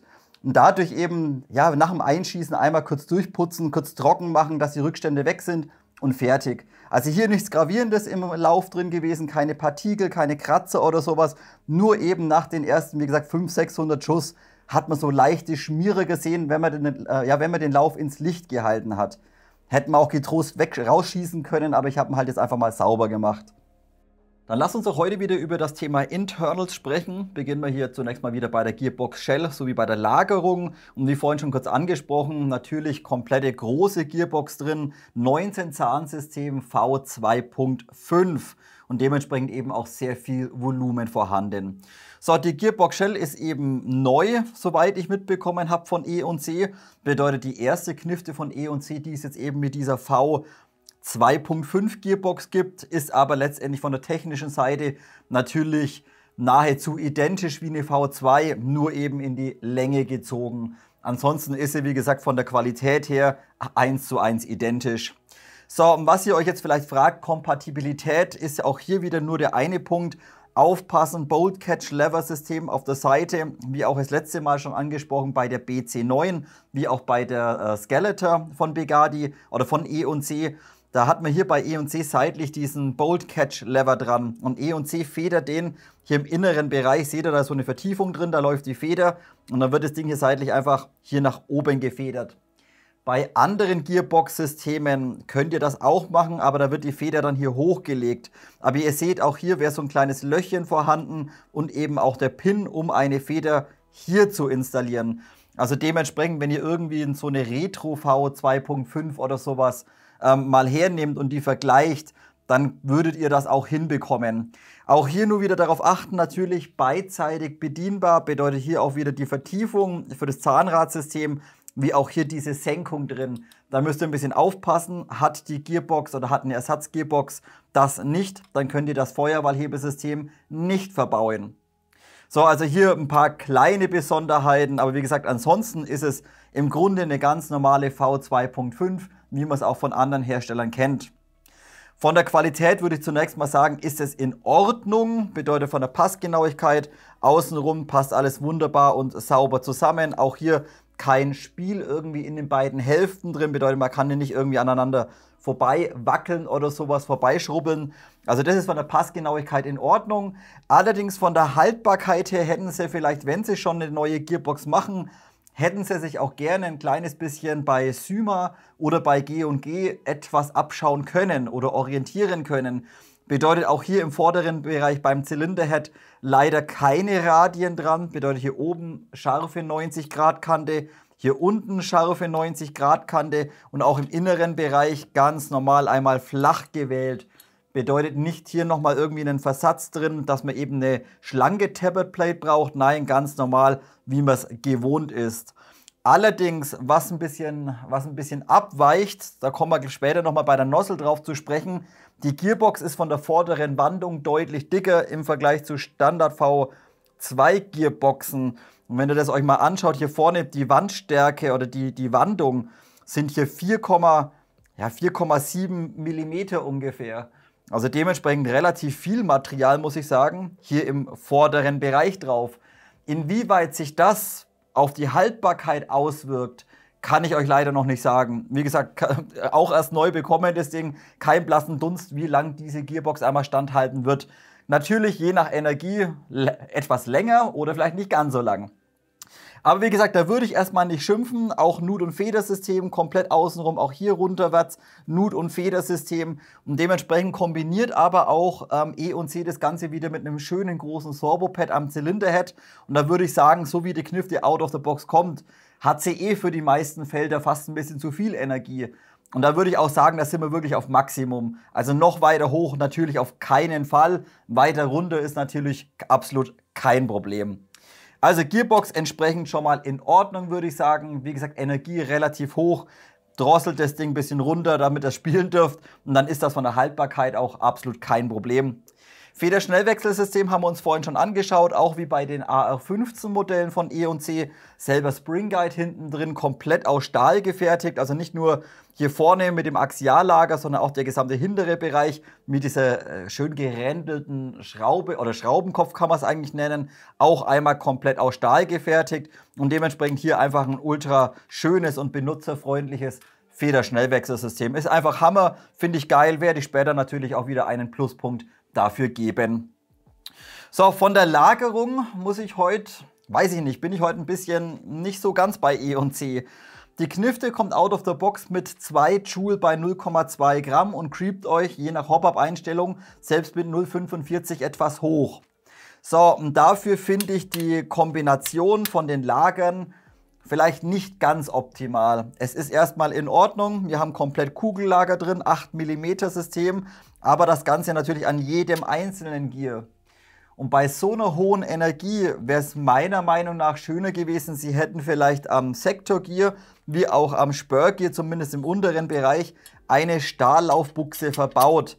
Da einfach bei so einer hohen Energie so viel Last auf die Kugellager drauf kommt, dass die je nachdem, wie viele Kugeln ihr durchdrückt, halt ja relativ schnell kaputt gehen können. Aber auch hier muss man ein bisschen abwägen. Natürlich ist es eine SR25, bedeutet, wer jetzt Spray and Pray betreibt mit dem Ding, da würde ich sagen, da sind die Kugellager eher nicht dafür ausgelegt. Wer aber das Ding jetzt gezielt spielt und ein bisschen langsamer spielt und gezielte Schüsse abgibt, da hält das Zeug natürlich etwas länger stand. Aber dennoch würde ich trotzdem, wenn ich mir das Modell kaufen würde, ich würde trotzdem irgendwann hergehen und würde die Kugellager, wie gesagt, am Sektor wie auch am Spur unten, würde ich durch 8 mm Stahllaufbuchsen ersetzen, wenn man mit der Energie so hoch bleibt. Geht ihr jetzt von der Energie runter mit dem Ding auf 1,5, 1,6, vielleicht 1,7 Joule, dann könnt ihr die Lager auch erstmal drin lassen. Aber wie gesagt, für die hohe Energie weiß ich nicht ganz, wie lange diese Kugellager standhalten werden. Lagersitz habt ihr gerade schon gesehen. Lager sind wie üblich bei E und C natürlich wieder hervorragend eingepresst. Bedeutet, die fallen euch nicht raus. Sie könnt da nicht irgendwie rausdrücken, sondern richtig schön sauber eingepresst. Aber auch nicht zu stark. Bedeutet, sie drehen immer noch einmal sauber frei. Kennt ihr vielleicht, wenn manche Kugellager zu stark gepresst werden, dann geht die Toleranz in den Lagern verloren und dann haben die Reibung innen drin. Das ist hier nicht der Fall. Bedeutet, die laufen immer noch sehr, sehr leichtgängig. Also, soweit Gearbox in Ordnung, Lagerung auch zunächst mal in Ordnung. Wie gesagt, ein bisschen beachten, je nach Energie oder bei einer Wartung eventuell mal auf 8 mm Stahllaufbuchsen zurückgreifen. Lasst uns anschließend gleich mit den Gears weitermachen. Ihr habt jetzt gerade schon gesehen, die Gearbox von dieser Sunset, oder von dieser bronzegrauen Version ist komplett leer geräumt, denn ich werde heute bei den Internals, ein Modell komplett nachschimmen und auch den Motor neu einstellen, damit wir quasi, wenn ich dann die Hauptaufnahmen mache, damit wir 2 Kniften zum Vergleichen haben, was das Klangbild angeht. Denn da waren beide Modelle out of the box meiner Meinung nach nicht ganz perfekt. Dementsprechend, wie gesagt, hier die Sunset-Version einmal komplett auseinandergerupft. Ich werde Shimming neu machen, ich werde den Motor nochmal neu einstellen, damit wir dann einfach diese beiden Versionen ein kleines bisschen miteinander vergleichen können. Ihr müsstet das Ganze vorhin schon bei den Allgemeininformationen bereits einmal gesehen bzw. gehört haben. Ob es jetzt einen großen Unterschied macht vom Klangbild, weiß ich natürlich aktuell noch nicht. Aber zunächst mal über die Gears. Es sind stinknormale China-Gears wie gehabt, gesintert das ganze Stahl 18:1 und eben die Besonderheit mit einem kompletten, vollen 19 Zahn Sektor-Gear. Bedeutet hier nicht irgendwie gestroked jetzt auf 13 Zähne oder auf 16 Zähne, nein, komplettes maximales Volumen, maximale Hublänge von 66 mm mit diesem 19 Zahn Sektor Gear. Dementsprechend halt auch sehr viel Volumen letztendlich in dieser Knifte drin. Von der Haltbarkeit her bin ich mir heute ein bisschen unschlüssig. Wenn man, wie vorhin auch schon bei der Gearbox angesprochen, wenn man das Ding jetzt behutsam spielt und gezielt spielt, so wie es vielleicht gedacht ist als DMR oder als SPR, dann würde ich sagen, dann ist das Ganze erstmal in Ordnung. Wenn man das Ding jetzt aber als Sturmgewehr spielt, mit 2 Joule oder 2,1 Joule, wenn das dürft natürlich, dann bin ich der Meinung, werden die Gears vielleicht nicht ganz so lange standhalten und ihr werdet irgendwann mal vielleicht nach, keine Ahnung, 30.000 vielleicht, eventuell ein neues Gearset benötigen. Wenn ihr das Ding jetzt runterdrosselt, auch hier wie gesagt wie bei der Gearbox, drosselt ihr das Ding runter auf 1,7, dann sehe ich hier zunächst mal kein Problem. Ist wie gesagt, ist alles immer etwas energieabhängig und das möchte ich heute einfach so genau wie möglich erklären und ansprechen, da die Knifte eben out of the box mit sehr viel Energie geliefert wird. So, und dann kommen wir einmal zum Shimming und zur Motoreinstellung. Wie gesagt, ich habe beide Kniften, wo ich sie bekommen habe, mal durchgekront und da ist mir schon aufgefallen, oh, die hören sich jetzt leider nicht ganz so geil an, wie zum Beispiel diese BC9 letzte Woche oder diese Skeletor. Bedeutet, die waren vom vom allgemeinen Klangbild deutlich schöner. Hier hatte man also nicht nur dieses Klingeln vom Vorderschaft drauf, sondern man hat einfach die Gears unheimlich stark wahrgenommen. So, und jetzt eben bei der Demontage mal gegenkontrolliert. Das Shimming war zunächst einmal in Ordnung, da konnte man nicht großartig maulen, aber man kann es ein bisschen optimieren, sage ich euch gleich. Was allerdings ein kleines Problem war, der Motor war viel zu stark drin. Bedeutet, wir hatten zwischen dem Bevel Gear und dem Pinion Gear hatten wir absolut kein Zahnspiel mehr. Und auch war der Motor im Allgemeinen relativ weit drin. Das hat ungefähr, ja, der stand ungefähr so, wenn ihr das erkennen könnt. Bedeutet, man hat den Motor nochmal locker, vielleicht ein Millimeterchen weiter rausdrehen können, damit er hier außen schön anliegt und dann eben das Bevel Gear nochmal neu nachschimmen können. Hier vielleicht eine kleine Information für euch, wenn ihr es einfach machen wollt, ohne jetzt irgendwie die Gearbox zu öffnen. Nehmen wir mal an, ihr kauft euch jetzt die Knifte und ihr merkt beim Schießen, irgendwie das hört sich nicht ganz so geil an. Ja, hier unten der Motor oder diese Motoreinstellschraube, die ist zwar hier unten mit einem, ja, mit so ein bisschen Loctite oder so einer Schraubensicherung ein bisschen gesichert. Und jetzt geht man davon aus, dass es hochfest, weil es rot ist aber nicht der Fall. Bedeutet, wenn ihr einfach einen großen Schlitzschraubendreher nehmt und dann hier ein bisschen behutsam mit Schmackes dreht, dann könnt ihr das ganz schnell lösen und dennoch sitzt aber die Schraube sauber drin.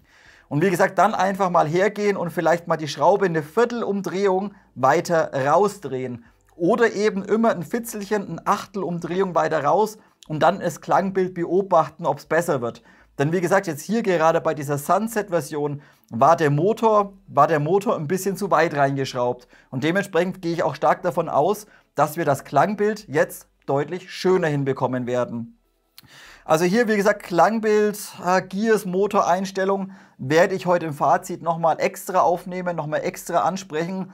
Werde ich vermutlich als Neutralpunkt heute geben. Und dann lasst uns eben, wie gesagt, in diesem Review direkt gleich mal übers Shimming sprechen. Ich habe jetzt gestern Abend diese Gears bereits einmal sauber eingeschimmt, Motor nochmal sauber eingestellt und dementsprechend werde ich euch jetzt einfach mal mein Shimming durchgeben.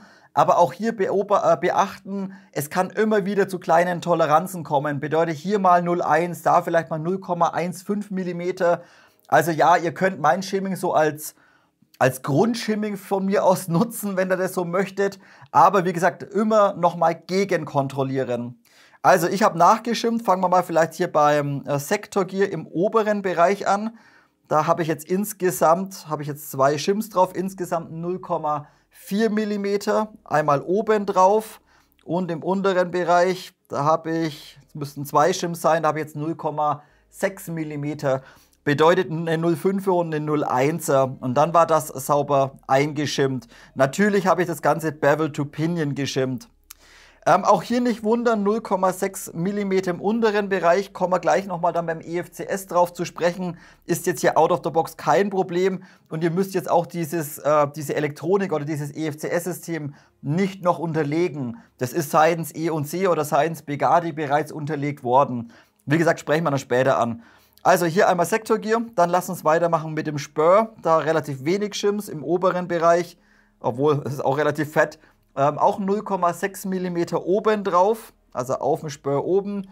Und im unteren Bereich, das müsste jetzt aber wirklich nur eine sein, messen wir es mal, eine 0,3er. Also 0,3 unten, 0,6 im oberen Bereich. Hier war wieder out of the box seitens E&C gar keine Shim drauf. Und das kann man vielleicht auch ein bisschen erkennen. Man sieht hier sogar im äußeren Bereich so ein bisschen den Lagerkranz. Bedeutet, es lag halt wirklich auf dem Lager auf. Natürlich, es kommt keine Last drauf. Es wird jetzt nicht gegen das Kugellager gedrückt, weil die Kraft natürlich so übertragen wird. Aber dennoch bevorzugt sich natürlich, wenn hier eine Shim drauf ist. Also 0,3 unten. So, und dann haben wir noch eben das Bevel. Da hat man, nicht verlieren, da haben wir hier oben noch einmal eine drauf. So, schauen wir hier mal ganz kurz, was wir hier geschimmt haben. Da haben wir einmal unten 0,5 mm am Bevel und dann noch im oberen Bereich, da haben wir 2 drauf. Schauen wir mal geschwind. Ach, da habe ich sogar 3 drauf. Ah, schaut mal her. Wartet mal, ach, das sind bloß 0,1er. Da hatte ich vermutlich keine 0,2er mehr gestern Abend. Na, komm runter. So, jetzt da. Also schauen wir mal, was wir da Gesamthöhe oben haben. 0,0 passt. 0,8 oben. Also das ist schon relativ viel. Also 0,8 einmal oben drauf. Und natürlich hier wieder aufpassen, wenn ihr Kugellager drin lasst, schaut, dass ihr Shims mit einem kleinen Durchmesser Richtung Kugellager verwendet. Also ihr seht es vielleicht oder ihr könnt es vielleicht erkennen, das sind zweierlei Shimscheiben vom Durchmesser. Die 0,1er unten sind ein bisschen größer. Die letzte, die letztendlich am Kugellager anliegt, die ist ein kleines bisschen kleiner vom Durchmesser. Da gibt es unterschiedliche Größen. Wenn ihr hier große Shims verwendet, dann liegen euch die Shims am Lager an. Also dementsprechend halt immer relativ oder halt dünne verwenden oder kleinere vom Durchmesser verwenden. So, und wie gesagt, das war jetzt letztendlich mein Shimming. So habe ich jetzt mal nachgeschimmt. So funktioniert das Ganze sauber in der Gearbox im zusammengebauten Zustand. Drehen sauber und Motor ist eben sauber eingestellt. Und wie gesagt, ich werde dann später nochmal testen und für euch die Aufnahmen eben machen, Klangbild. Dann schauen wir mal, ob sich jetzt diese Sunset-Version besser anhört wie diese Perlgold-Version. Dann ist natürlich auch bei dieser SR25 auch wieder das Begate Core EFCS-System installiert. Ihr habt es gesehen, ich habe es gestern Abend schon rausgebaut, um eben das Shimming sauber machen zu können, damit die Kabel da nicht im Weg sind, damit ich auch quasi Pistolengriff dran schrauben kann, Motorhöhe prüfen kann, dementsprechend kurzerhand rausgebaut. So, also EFCS-System, Zyklenüberwachung, kann auch natürlich nicht jammen, stark belastbar, Akkuüberwachung, Mikrotaster, Speed-Trigger unten zum Einstellen mit diesem Gewindestift. Haben wir alle schon gesehen, haben wir alle schon mal durchgesprochen. Jetzt aber ein Punkt, der mir jetzt eben aufgefallen ist, wie vorhin gerade beim Shimming auch schon angesprochen. Hier ist die Platine seitens Begati oder E&C bereits etwas erhöht. Denn auf der Rückseite ist hier auch eine kleine Schimmscheibe drauf. Bedeutet hier nicht irgendwie jetzt unterlegt mit Papier oder so, sondern eben hier eine kleine Schim, damit die gesamte Platine einfach circa 0,3 mm ein kleines bisschen höher sitzt.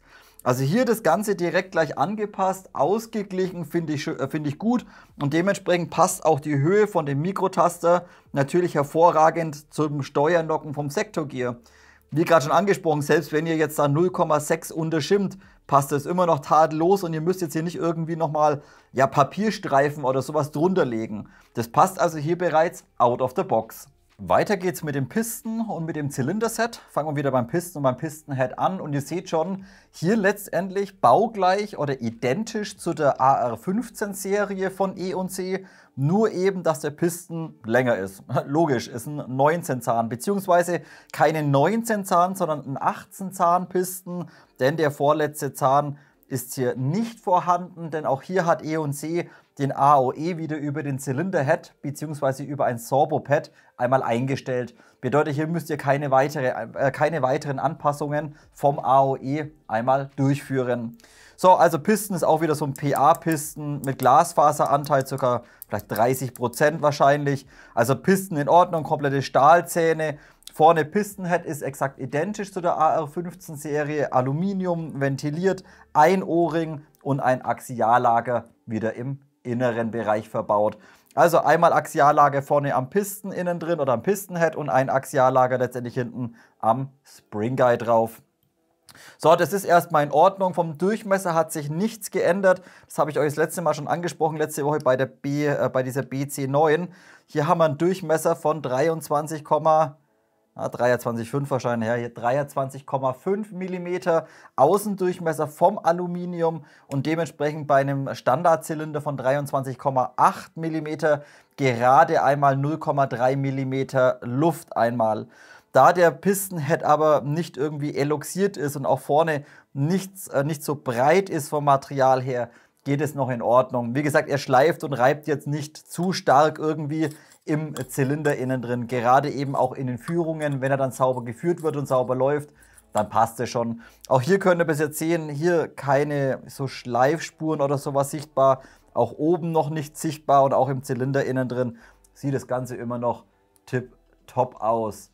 Also da können wir nicht schimpfen. Zylinder ist dann, wie gesagt, ein Typ F SR25, also ein langer Zylinder, komplett geschlossen und eben Standard mit 23,8 müssten das sein.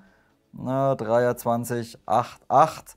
Kleines bisschen, 23,9 sogar. Kann doch nicht sein. Moment. Doch, tatsächlich, schaut mal, 23,9 hat er ungefähr. Also ein kleines bisschen, ein Zehntel größer wie Standard. Aber wie gesagt, Standard sind 23,8 mm, der hat halt jetzt ein Zehntel mehr, macht den Bock aber auch nicht fett. So, und Länge eben SR25, das müssten um die, glaube ich, 82 hat SR25 sein. 82,13, also 82 mm Gesamtlänge. So, und wie gesagt, hier eben jetzt ein komplett geschlossener Zylinder, obwohl die Lauflänge gerade einmal 363 mm beträgt, mit einem Innendurchmesser von 603. Bedeutet, wenn ihr das mal umrechnet oder euch mal ausrechnet, wir haben einen Hub von 66 mm insgesamt und da kommen wir auf ein Volumen bzw. auf ein Verhältnis von 2,8:1. Und dementsprechend, wie vorhin auch schon angesprochen, auch wenn ihr das Ding irgendwie ja als SPR spielt oder von mir aus auch als Sturmgewehr mit 1,6, 1,7 Joule, dann würde ich in diesem System einfach immer schwere BBs verwenden. Denn nur dann macht dieses Modell letztendlich wirklich Sinn. Und wie gesagt, ballert er 0,4er rein, ballert er 0,45 rein. Das wäre dann vom Volumen her tipptopp. Wie lang das die Magazine mitmachen, kann ich euch aber leider aktuell noch nicht sagen. Aber wie gesagt, 2,8:1, natürlich, selbstverständlich für schwere BBs einmal ausgelegt das Ganze. So, der Pistonhead ist dann wieder identisch zu der AR-15-Serie, auch wieder aus Messing, CNC gefertigt und auch hier 2 Ohrringe mit dem großen, weichen Sorbopad. Bedeutet hier ungefähr 60 Shore und entsprechend deutlich weicher wie noch die etwas älteren Modelle von E&C. Habe ich euch, wie gesagt, schon bei der BC9 angesprochen, einmal optimiert und passt natürlich auch hier mit diesen beiden Ohrringen einmal hervorragend einmal in den Zylinder rein. Also hier absolut kein Druckverlust und dichtet perfekt und sauber einmal ab. Also das ist grundsolide und sauber, da muss man jetzt auch nicht hergehen, besseren Zylinderhead irgendwie installieren. Nein, lasst das Zeug drin und spielt es einfach fertig. Eine kleine Besonderheit ist die Nozzle. Es ist natürlich auch hier weiterhin eine Messing-Nozzle verbaut von E&C mit 2 Ohrringen einmal drin, aber die Länge sind hier 23 mm, also exakt 23 mm. Natürlich auch, weil die Gearbox eben vorne, wie vorhin schon gesehen, hier eben auch so dickwandig ist. Da braucht man einfach eine etwas längere Nozzle. Also hier quasi 23 mm. Kleines bisschen zu beachten, falls ihr doch irgendwann mal eine andere verbauen möchtet oder eine andere benötigt. Sitzt aber, schauen wir, sehr, sehr gut auf dem Zylinderhead drauf, läuft schön leichtgängig, also kein Haken, kein Reiben und hat auch in Schussposition nicht zu viel Spiel. Also hier minimals, natürlich, das ist immer vorhanden. Wartet mal, wenn ich hier ein bisschen drücke, könnt ihr sehen, das ist wirklich ein Hauch. Also auch hier waren letzte Woche diese Skeletor, war da vom Spiel her fast ein ganz kleines bisschen höher, aber auch diese hat wunderbar funktioniert. Also dementsprechend Nozzle, Zylinderhead, Zylinder, Pistonhead. Ja, was wollt ihr großartig dran machen? Lasst das Zeug drin und wenn halt doch irgendwann mal der Piston durch ist oder ihr von mir aus ein Pistonhead haben wollt mit 2 Ohrringen, ja, könnt ihr machen, müsst ihr aber nicht. Dann schauen wir uns noch kurz den AOE und den Drucktest an. AOE, wie vorhin schon gesagt, beziehungsweise Angle of Engagement, direkt eingestellt über dieses große Sorbopad hier innen drin. Ihr seht, der Piston kommt etwas weiter raus wie üblich und dementsprechend kann aber auch das Sektorgear, wenn es hier einmal reinfährt, sauber in den Piston hinten reingreifen. Bedeutet, die Last oder der Zug geht dann letztendlich direkt nach hinten und nicht erst in den 45-Grad-Winkel. Das Ganze schont eben ein bisschen den Piston und ebenfalls den ersten Zahn vom Sektorgear. So, Kompression schauen wir uns ebenfalls an. Dazu installieren wir jetzt einfach mal die Feder, damit wir uns das Ganze in Schussposition anschauen können. Auch E&C verbaut hier wieder eine relativ straffe Feder unten an der Tappet Plate. Ist immer wichtig, gerade wenn die Midcap-Magazine randvoll sind. Wenn hier die Feder zu schwach ist, kann es zu Problemen kommen. Ist hier nicht der Fall bei E&C, denn sehr, sehr starke Feder. Also schauen wir uns mal die Kompression an. Zunächst mal läuft sauber, gleitet schön. Ich halte einmal Nozzle vorne zu und wir machen mal den Drucktest und wir sehen, das Ding dichtet sofort umgehend hinten einmal ab. Auch wenn ich nur langsam den Piston langsam reinschiebe, ohne irgendwie rein zu prügeln, dichtet das Ganze umgehend und sofort einmal ab. So, machen wir nochmal. Wir fahren hinten dagegen und siehe da, dichtet wirklich perfekt einmal ab. So, pressen wir es mal rein. Na, nee, da geht da geht nichts raus. Also dementsprechend Kompression vollkommen in Ordnung, sehr viel Volumen natürlich auch drin. Bedeutet auch, wenn da irgendwo was abblasen würde, wäre es wahrscheinlich bei so viel Volumen ja zu ignorieren oder wahrscheinlich wurscht. Also das passt soweit. Speed Trigger habe ich euch vorhin schon mal gezeigt. Ansonsten sind wir eigentlich mit der Gearbox soweit durch. Damit ist das System wieder fertig zusammengebaut. Lasst uns noch kurz über das Thema Motor sprechen. Auch hier ist weiterhin von Begadi der Balance in 30K drin verbaut. Also ja, so eine Mischung aus einem High Speed und einem High Torque, also genauso im Mittelfeld.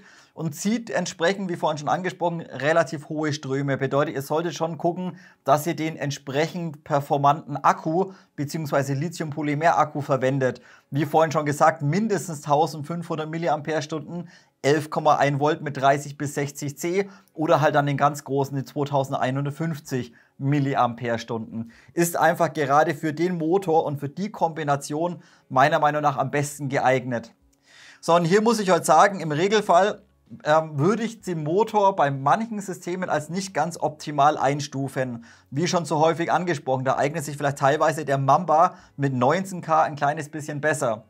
Heute allerdings machen sich diese 30K, also diese 30.000 Umdrehungen pro Sekunde, bei dem 19 Zahn Sector Gear macht sich das Ganze aber wiederum bemerkbar.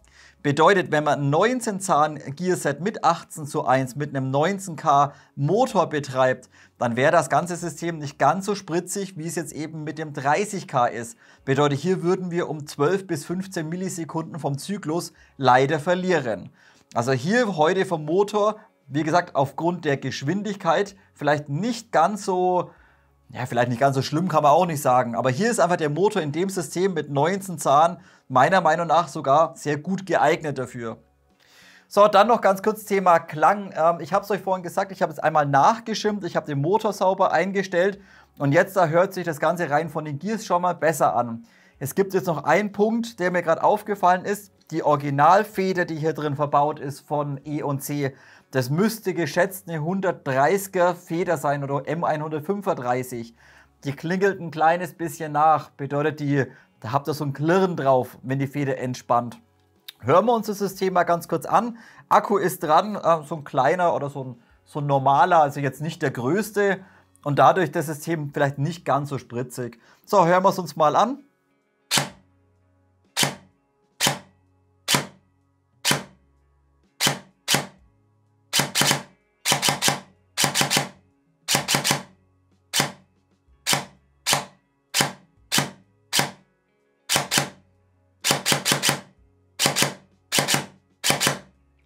Deutlich besser. Wie gesagt, deutlich besser wie vorher. Motoreinstellung, Schimmung, jetzt meiner Meinung nach super. Jetzt könnte man noch hergehen und könnt die Original E&C Feder vielleicht durch eine Lonix oder durch eine Begadi tauschen oder whatever, damit eben ihr nicht so ein Klingeln da einmal drauf habt. Manche machen sich auch hinten um den Spring Guide ISO-Band einmal rum oder so Klebeband rum. Das hilft auch teilweise, muss ich aber sagen, bin ich kein Fan davon. Denn wenn sich die Feder hier aufwickelt, dann reibt es euch auf Dauer, reibt euch das ISO-Band runter und dann habt ihr die ganzen Fetzen da hinten drin hängen. Wäre also nicht ganz so geil. Wie gesagt, ich würde einfach mal eine andere Feder ausprobieren, denn der reine Klang ist jetzt sauber, muss ich sagen, deutlich besser. Aber die Feder, die stört mich noch ein ganz kleines bisschen. Gut Leute, und abschließend wie üblich wieder Lauf- und Hop-Up-System. Hier Standard Begadi E&C Kombination letztendlich drin verbaut. Einmal der Lauf, ganz normaler Messinglauf, AEG-Lauf, 363 mm in der Länge mit einem Innendurchmesser von 6,03 mm. Auch das ist erstmal vollkommen in Ordnung und wie auch schon so häufig angesprochen, wenn ihr den Messinglauf irgendwann nicht mehr sauber bekommt oder ihr zieht euch Riefen rein oder es kommen einfach Dreckpartikel rein, kleine Steinchen oder whatever, dann könnt ihr immer noch irgendwann mal hergehen und könnt sagen, gut, jetzt ist das Ding durch, ich mache mal einen aus Edelstahl rein. Ansonsten könnt ihr das Ding genauso out of the box nutzen, egal ob ihr jetzt da 0,3er verwendet oder von mir aus 0,4er verwendet, das spielt absolut keine Rolle. Und wie auch schon so häufig angesprochen, so ein Edelstahllauf macht letztendlich nur einen Unterschied, wenn es ums Reinigen geht oder um den Verschleiß. Ansonsten rein von den Schussergebnissen oder von der Streuung macht so ein Edelstahllauf absolut keinen Unterschied. So, einen kleinen Punkt möchte ich heute dennoch ansprechen und das ist das Hop-Up-System, was hier drin verbaut ist. Wie gesagt, Standardkombination, wie wir es letzte Woche auch hatten bei dieser BC9, bedeutet die gute Rotary Hop-Up-Kammer aus Kunststoff von E&C drin. Wie gesagt, irgendwo eine OEM-Kammer findet man auch bei anderen Herstellern, ist aber gut und tut, was sie soll. Wie aber schon angesprochen, letzte Woche für 7 mm Systeme meiner Meinung nach nicht ganz optimal geeignet.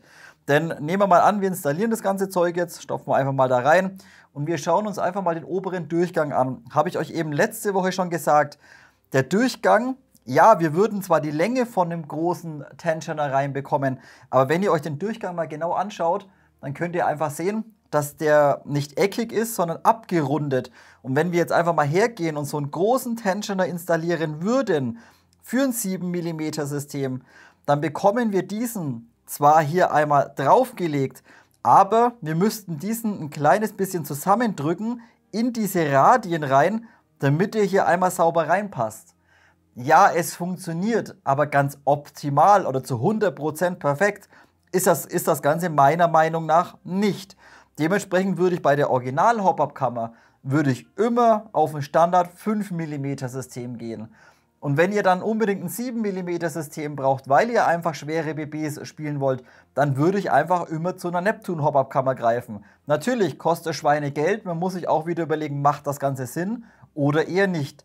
Aber wie gesagt, gerade bei so einer SR25, wo man eben schwere BBs nutzen möchte, weil man so viel Volumen hat und weil man einfach die Range braucht, dann würde ich schon eher überlegen, hier ein 7 mm System zu verwenden. Aber noch ein kleiner Punkt, wollt ihr jetzt hergehen und wollt dennoch vielleicht noch ein bisschen mehr Range haben mit schweren BBs, dann würde ich auch sagen, dann würde ich sogar heute hergehen und würde dieses Begadi Fly 5 Bucking durch ein MAG ersetzen. Ein MAG mit 50 Shore oder mit 60 Shore.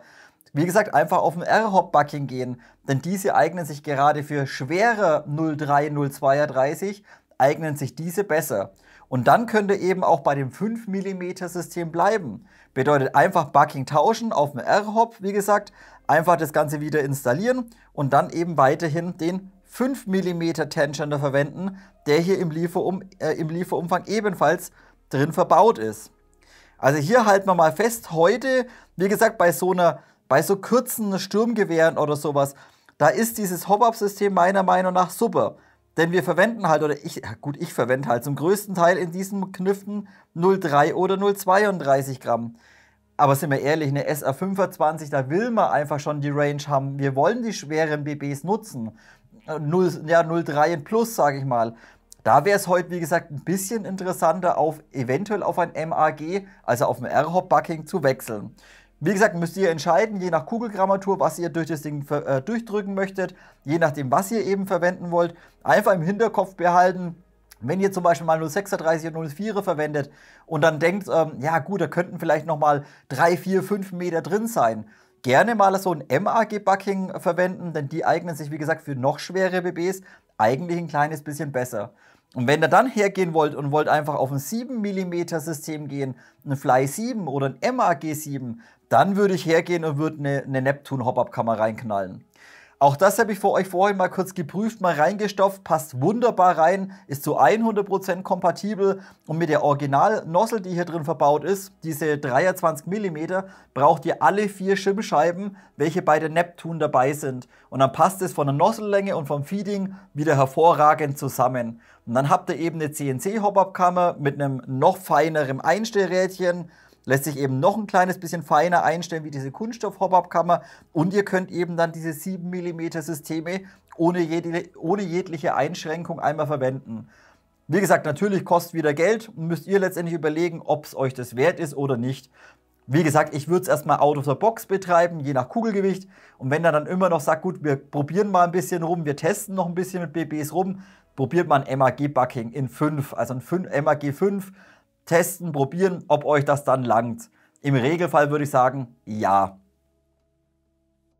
Gut Leute, das soll es wieder gewesen sein. Review zur brandneuen E&C EC25 MCC und wir sprechen wieder mein ganz persönliches Fazit durch. Beginnen wir heute wieder bei den Pluspunkten. Da gebe ich den ersten Pluspunkt, ist wieder die Verarbeitungsqualität. Bedeutet genauso wie bei dieser BC9 letzte Woche, die Competition-Version, die Skeletor. Das ist einfach von der Verarbeitungsqualität von China-Hersteller ist es super. Und da ist wirklich zu anderen oder zu taiwanesischen Herstellern, von mir aus VFC, zu Crytek, da sind wirklich nur noch Nuancen. Also hier sauber von der Passgenauigkeit, alles sauber umgesetzt, vom Receiver, vom Griff her, es passt alles aufs Zehntel genau, auch der Vorderschaft super gefräst von der Qualität, es Rohr schön dickwandig, kein Schwingen drin, die Ausrichtung ist hervorragend, bedeutet auch kein Versatz irgendwie in den Picatinis drin, vom Winkel her, auch hier vorne sauber ausgerichtet, schön parallel alles miteinander. Das passt also alles. Auch der Feuerwahlhebel, ihr habt kein starkes Kratzen, kein starkes Reiben irgendwie drauf. Das läuft einfach wunderbar. Und dementsprechend Verarbeitungsqualität würde ich mal einen Pluspunkt geben. Der nächste Pluspunkt ist dann wieder heute Farben oder Farbkombinationen. Gerade dieses Sunset Grey, genauso wie bei der BC9, unheimlich schöne Farbe, schön ausgefallen und einfach halt nicht wieder Standard schwarz. Ja, ihr bekommt das Modell auch in Standard schwarz, wenn da drauf steht, aber irgendwann hat man sich mal satt gesehen, meiner Meinung nach. Also auch mal was Ausgefallenes wieder, Farbkombinationen, Sunset Grey, wunderschöne Farbe und auch dieses Perlgold, beziehungsweise diese Farbe da, dieser Goldton von der HK416 A5, passt auch, ist auch stimmig und ist einfach auch mal wieder ein bisschen was anderes. Dementsprechend Farbkombinationen, ein weiterer Pluspunkt. Dann habt ihr es gerade schon gesehen, natürlich auch die SA25 oder diese EC25 ist komplett beidseitig nutzbar. Alle Bedienelemente, Feuerwahlhebel, der Bolt Catch mit Funktion, beidseitig nutzbar, Magazinauswurf, beidseitig nutzbar und auch die Trageriemenaufnahmen, auch die QD-Systeme, alles komplett beidseitig. Dementsprechend eben auch fürs Umschultern interessant, aber natürlich selbstverständlich auch für Linkschützen interessant. Finde ich gut, gebe ich einen Pluspunkt. Dann natürlich der nächste Pluspunkt ist wieder Standard Bugatti-Knifte, dementsprechend wieder Bugatti Core EFCS und MOSFET-System drin. 4 Jahre Gewährleistung auf die gesamte Knifte. Ihr habt den Mikrotaster vom Abzug, einstellbar, schön sauber, minimal. Hätten wir jetzt zwar vielleicht bei dem Modell nicht unbedingt benötigt, aber es ist doch schön einstellbarer Abzug einmal vorhanden. Akkuüberwachung, Akkuabschaltung und Zyklenüberwachung. Das System kann nicht jammen. Dementsprechend halt wieder EFCS MOSFET, ein Pluspunkt. Es soll ja immer noch Hersteller geben, die kein EFC einbauen. Schämt euch. Also EFCS, wie gesagt, Pluspunkt. Nächster Pluspunkt, natürlich, es ist zwar ein Standard-Schaft hinten dran, so ein Sopmod-Schaft oder wie man das Ding nennt, aber ihr bekommt halt da hinten problemlos 2150 mAh mit 11,1 Volt reingeballert. Und wenn ihr das Ding einfach wirklich präzise spielt und jetzt sage ich mal keine 4000 Schuss am Tag durchrotzt, dann langt euch der Akku locker aus. Ihr ballert das Ding in der Früh rein und abends, wenn ihr fertig seid, ballert dann wieder raus. Und das ist eine super Sache. Also auch hier, wie gesagt, viel Platz für den Akku, viel Kapazität möglich und eben auch schön gerade in dieser Kombination von dem Motor. Es ist ein 30 kW Motor, den würde ich heute sogar vielleicht ein bisschen als positiv bewerten, aufgrund des 19 Zahnsystems einmal drin. Und jetzt gönnt sich seine Ströme. Und dementsprechend ist es auch schön, dass so große Akkus da hinten reinpassen. Also Platz, ein Pluspunkt. So, der nächste Pluspunkt ist vielleicht ein kleines bisschen persönlich, aber ich finde es auch schön, dass wir hier zwar eine SA25 einmal haben, aber dennoch ein relativ kompaktes Modell. Also nicht so einen ellenlangen Vorderschaft dran, dann nochmal Schalldämpfer vorne drauf, dass das Ding einfach, dass an jedem zweiten Baum hängen bleibt auf gut Deutsch. Nein, es ist einfach eine schöne SA25 vom Design her, nicht zu lang, relativ kompakt und würde ich einfach mit so einer BR10 vergleichen. Das finde ich einfach klasse. Fette Receiver, große Magazine, wie gesagt 762308, aber dennoch nicht so übertrieben lang. Finde ich klasse. Nächster Pluspunkt ist das Volumen. Natürlich, wie gesagt, 2,8:1. Ihr habt unheimlich viel Luft in dem Zylinder drin vom Volumen. Dennoch nur die Lauflänge mit 363 mm 603. Ballert er 0,45 rein, fertig. Drückt er problemlos durch. Creep natürlich entsprechend auch von der Energie her, aber ist doch schön. Also hier, ja, Volumen gebe ich auch einen Pluspunkt. Und wie auch schon am Anfang angesprochen, ihr müsst das Ding ja nicht mit 2 Joule spielen, um Gottes Willen. Macht eine schwächere Feder rein, 1,4, 1,5. Ja, nehmt aber trotzdem 0,4 oder 0,45 Gramm BBs. Ist, wie gesagt, ist hier kein Problem in dem System. So, und abschließend der letzte Pluspunkt, Feder-Schnellwechselsystem habe ich euch gezeigt, genauso wie bei den AR15-Modellen letztendlich. Castle Nut einmal aufschrauben, Buffer-Tube abziehen nach hinten, kommt ihr direkt an die Feder und an den Spring Guide ran. Ist einfach klasse. Könnt ihr in ein paar Minütchen, sage ich mal, die Energie der Knifte auf euer Spielfeld entsprechend einstellen. Also hier ein Pluspunkt, Feder-Schnellwechselsystem. So, und jetzt kommen wir zu den Neutralpunkten. Hier möchte ich heute ein bisschen im Detail darauf eingehen, denn hier muss man ein kleines bisschen differenzieren. Als ersten Neutralpunkt gebe ich die Internals, aber das wiederum nur in Bezug auf die Energie, wie die Waffe out of the box kommt. 2,3 Joule mit 0,3 Gramm BBs.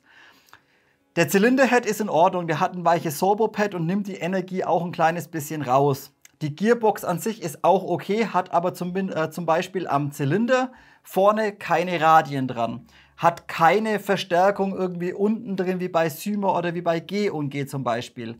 Also hier weiß ich nicht genau, wie ich das Ganze einschätzen soll. Entweder die Gearbox hält diese 2,3 Joule mehr als 50.000 Schuss aus, dann wäre es ja super. Aber ich spreche es lieber als Neutralpunkt an, denn ich bin mir nicht sicher, ob die Gearbox so robust ist wie zum Beispiel die Symer mit den Verstärkungen unten drin von der Tappet Plate. Wie gesagt, keine Ahnung, wenn E&C das Modell aber so liefert, dann gehe ich schon stark davon aus, dass sie das auch irgendwie mal über längere Zeit getestet haben, dass die Gearbox das wegsteckt. Wie gesagt, dementsprechend leider nur ein kleiner Neutralpunkt. Und der nächste Punkt ist ebenfalls das Shimming und die Motoreinstellung out of the box. War leider bei beiden Modellen nicht ganz perfekt. Bedeutet, wo ich letzte Woche bei dieser BC9 Competition noch total geflasht war, dass ich eine China-Waffe mit den Gears so brutal gut anhören kann, ist es hier schon fast ein bisschen das Gegenteil. Bedeutet, ihr habt einfach beim Feuern so ein bisschen dieses Kratzen. Beziehungsweise jetzt meine beide haben dieses Kratzen. Ob das jetzt alle haben, weiß ich nicht.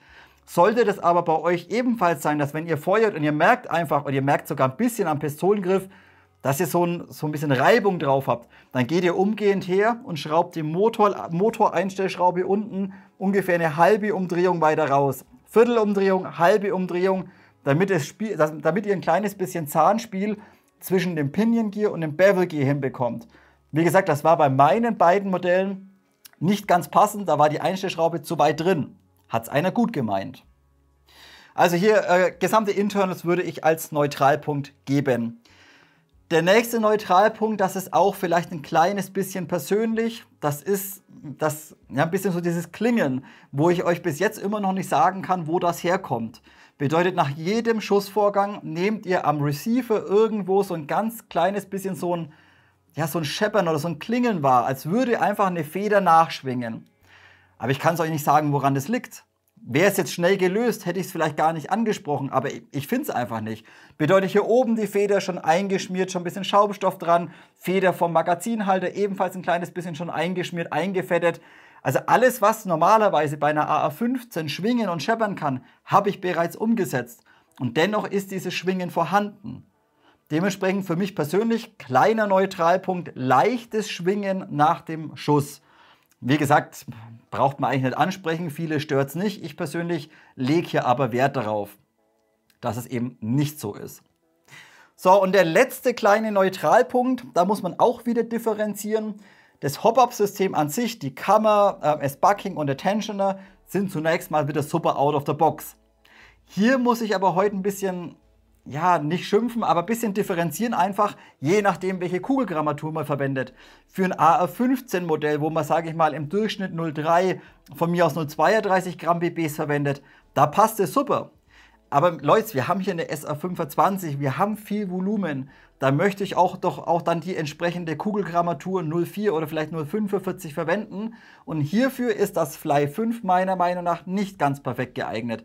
Bedeutet, wenn ich mir das Modell kaufen würde, und ich möchte eben 0,4 zum Beispiel drin spielen, dann würde ich nicht das Fly nehmen, sondern würde ich das Begadi MAG nehmen, also das R-Hop-Bucking.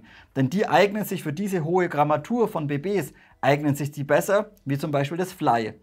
Also hier, wie gesagt, nichts Kritisches, man muss einfach unterscheiden, was für BBs möchte man in dem Modell spielen. Geht er höher, würde ich das Bucking tauschen. Also ich persönlich würde es tauschen. Wollt ihr jetzt nur 0,3 oder 0,32 Gramm spielen, dann lasst das drin. Okay Leute, das soll es gewesen sein. Abschließend, ein Punkt, den ich jetzt nicht extra aufnehme, ist das Preis-Leistungs-Verhältnis. Und da würde ich heute sagen, das geht in Ordnung. 510 bis 520 Euro, je nach Farbkombination für eine SR25 mit der Inflation, mit Materialkosten, mit Verschiffung vielleicht, alles sauteuer geworden. Geht es noch? Wenn ihr mal überlegt, letzte Woche diese BC9 Competition, relativ schlankes, kompaktes AR15 Modell, lag bei 530 Euro. Die kostet 510, also ist 20 Euro günstiger. Dementsprechend, Preis-Leistungs-Verhältnis finde ich in Ordnung. Auch die anderen Kniften, wenn man sich das mal anschaut, gerade die Ares SR25 hat ja bloß eine stinknormale V2-Gearbox drin. Die kosten alles deutlich mehr oder sind mega teuer geworden. Dementsprechend, wie gesagt, 510 Euro für so eine SR25 mit der Farbe, ja, definitiv nicht billig, aber aktuell in Ordnung, würde ich sagen. Ich glaube, billiger wird es nicht mehr. Gut, Leute, habe ich jetzt noch irgendwas vergessen? Wollt ihr irgendetwas ergänzen? Oder wenn ihr euch so ein Modell irgendwann mal kauft und ihr wisst, was daran klingelt oder findet es heraus, gerne mal Kommentarfeld nutzen. Wenn euch dieses Video gefallen hat, Like, Abo und vielleicht eine Mitgliedschaft auf Patreon dalassen. Ich würde mich wie immer mega drüber freuen. Und wir sehen uns dann nächste Woche zum nächsten Video. Bis dahin, macht's gut.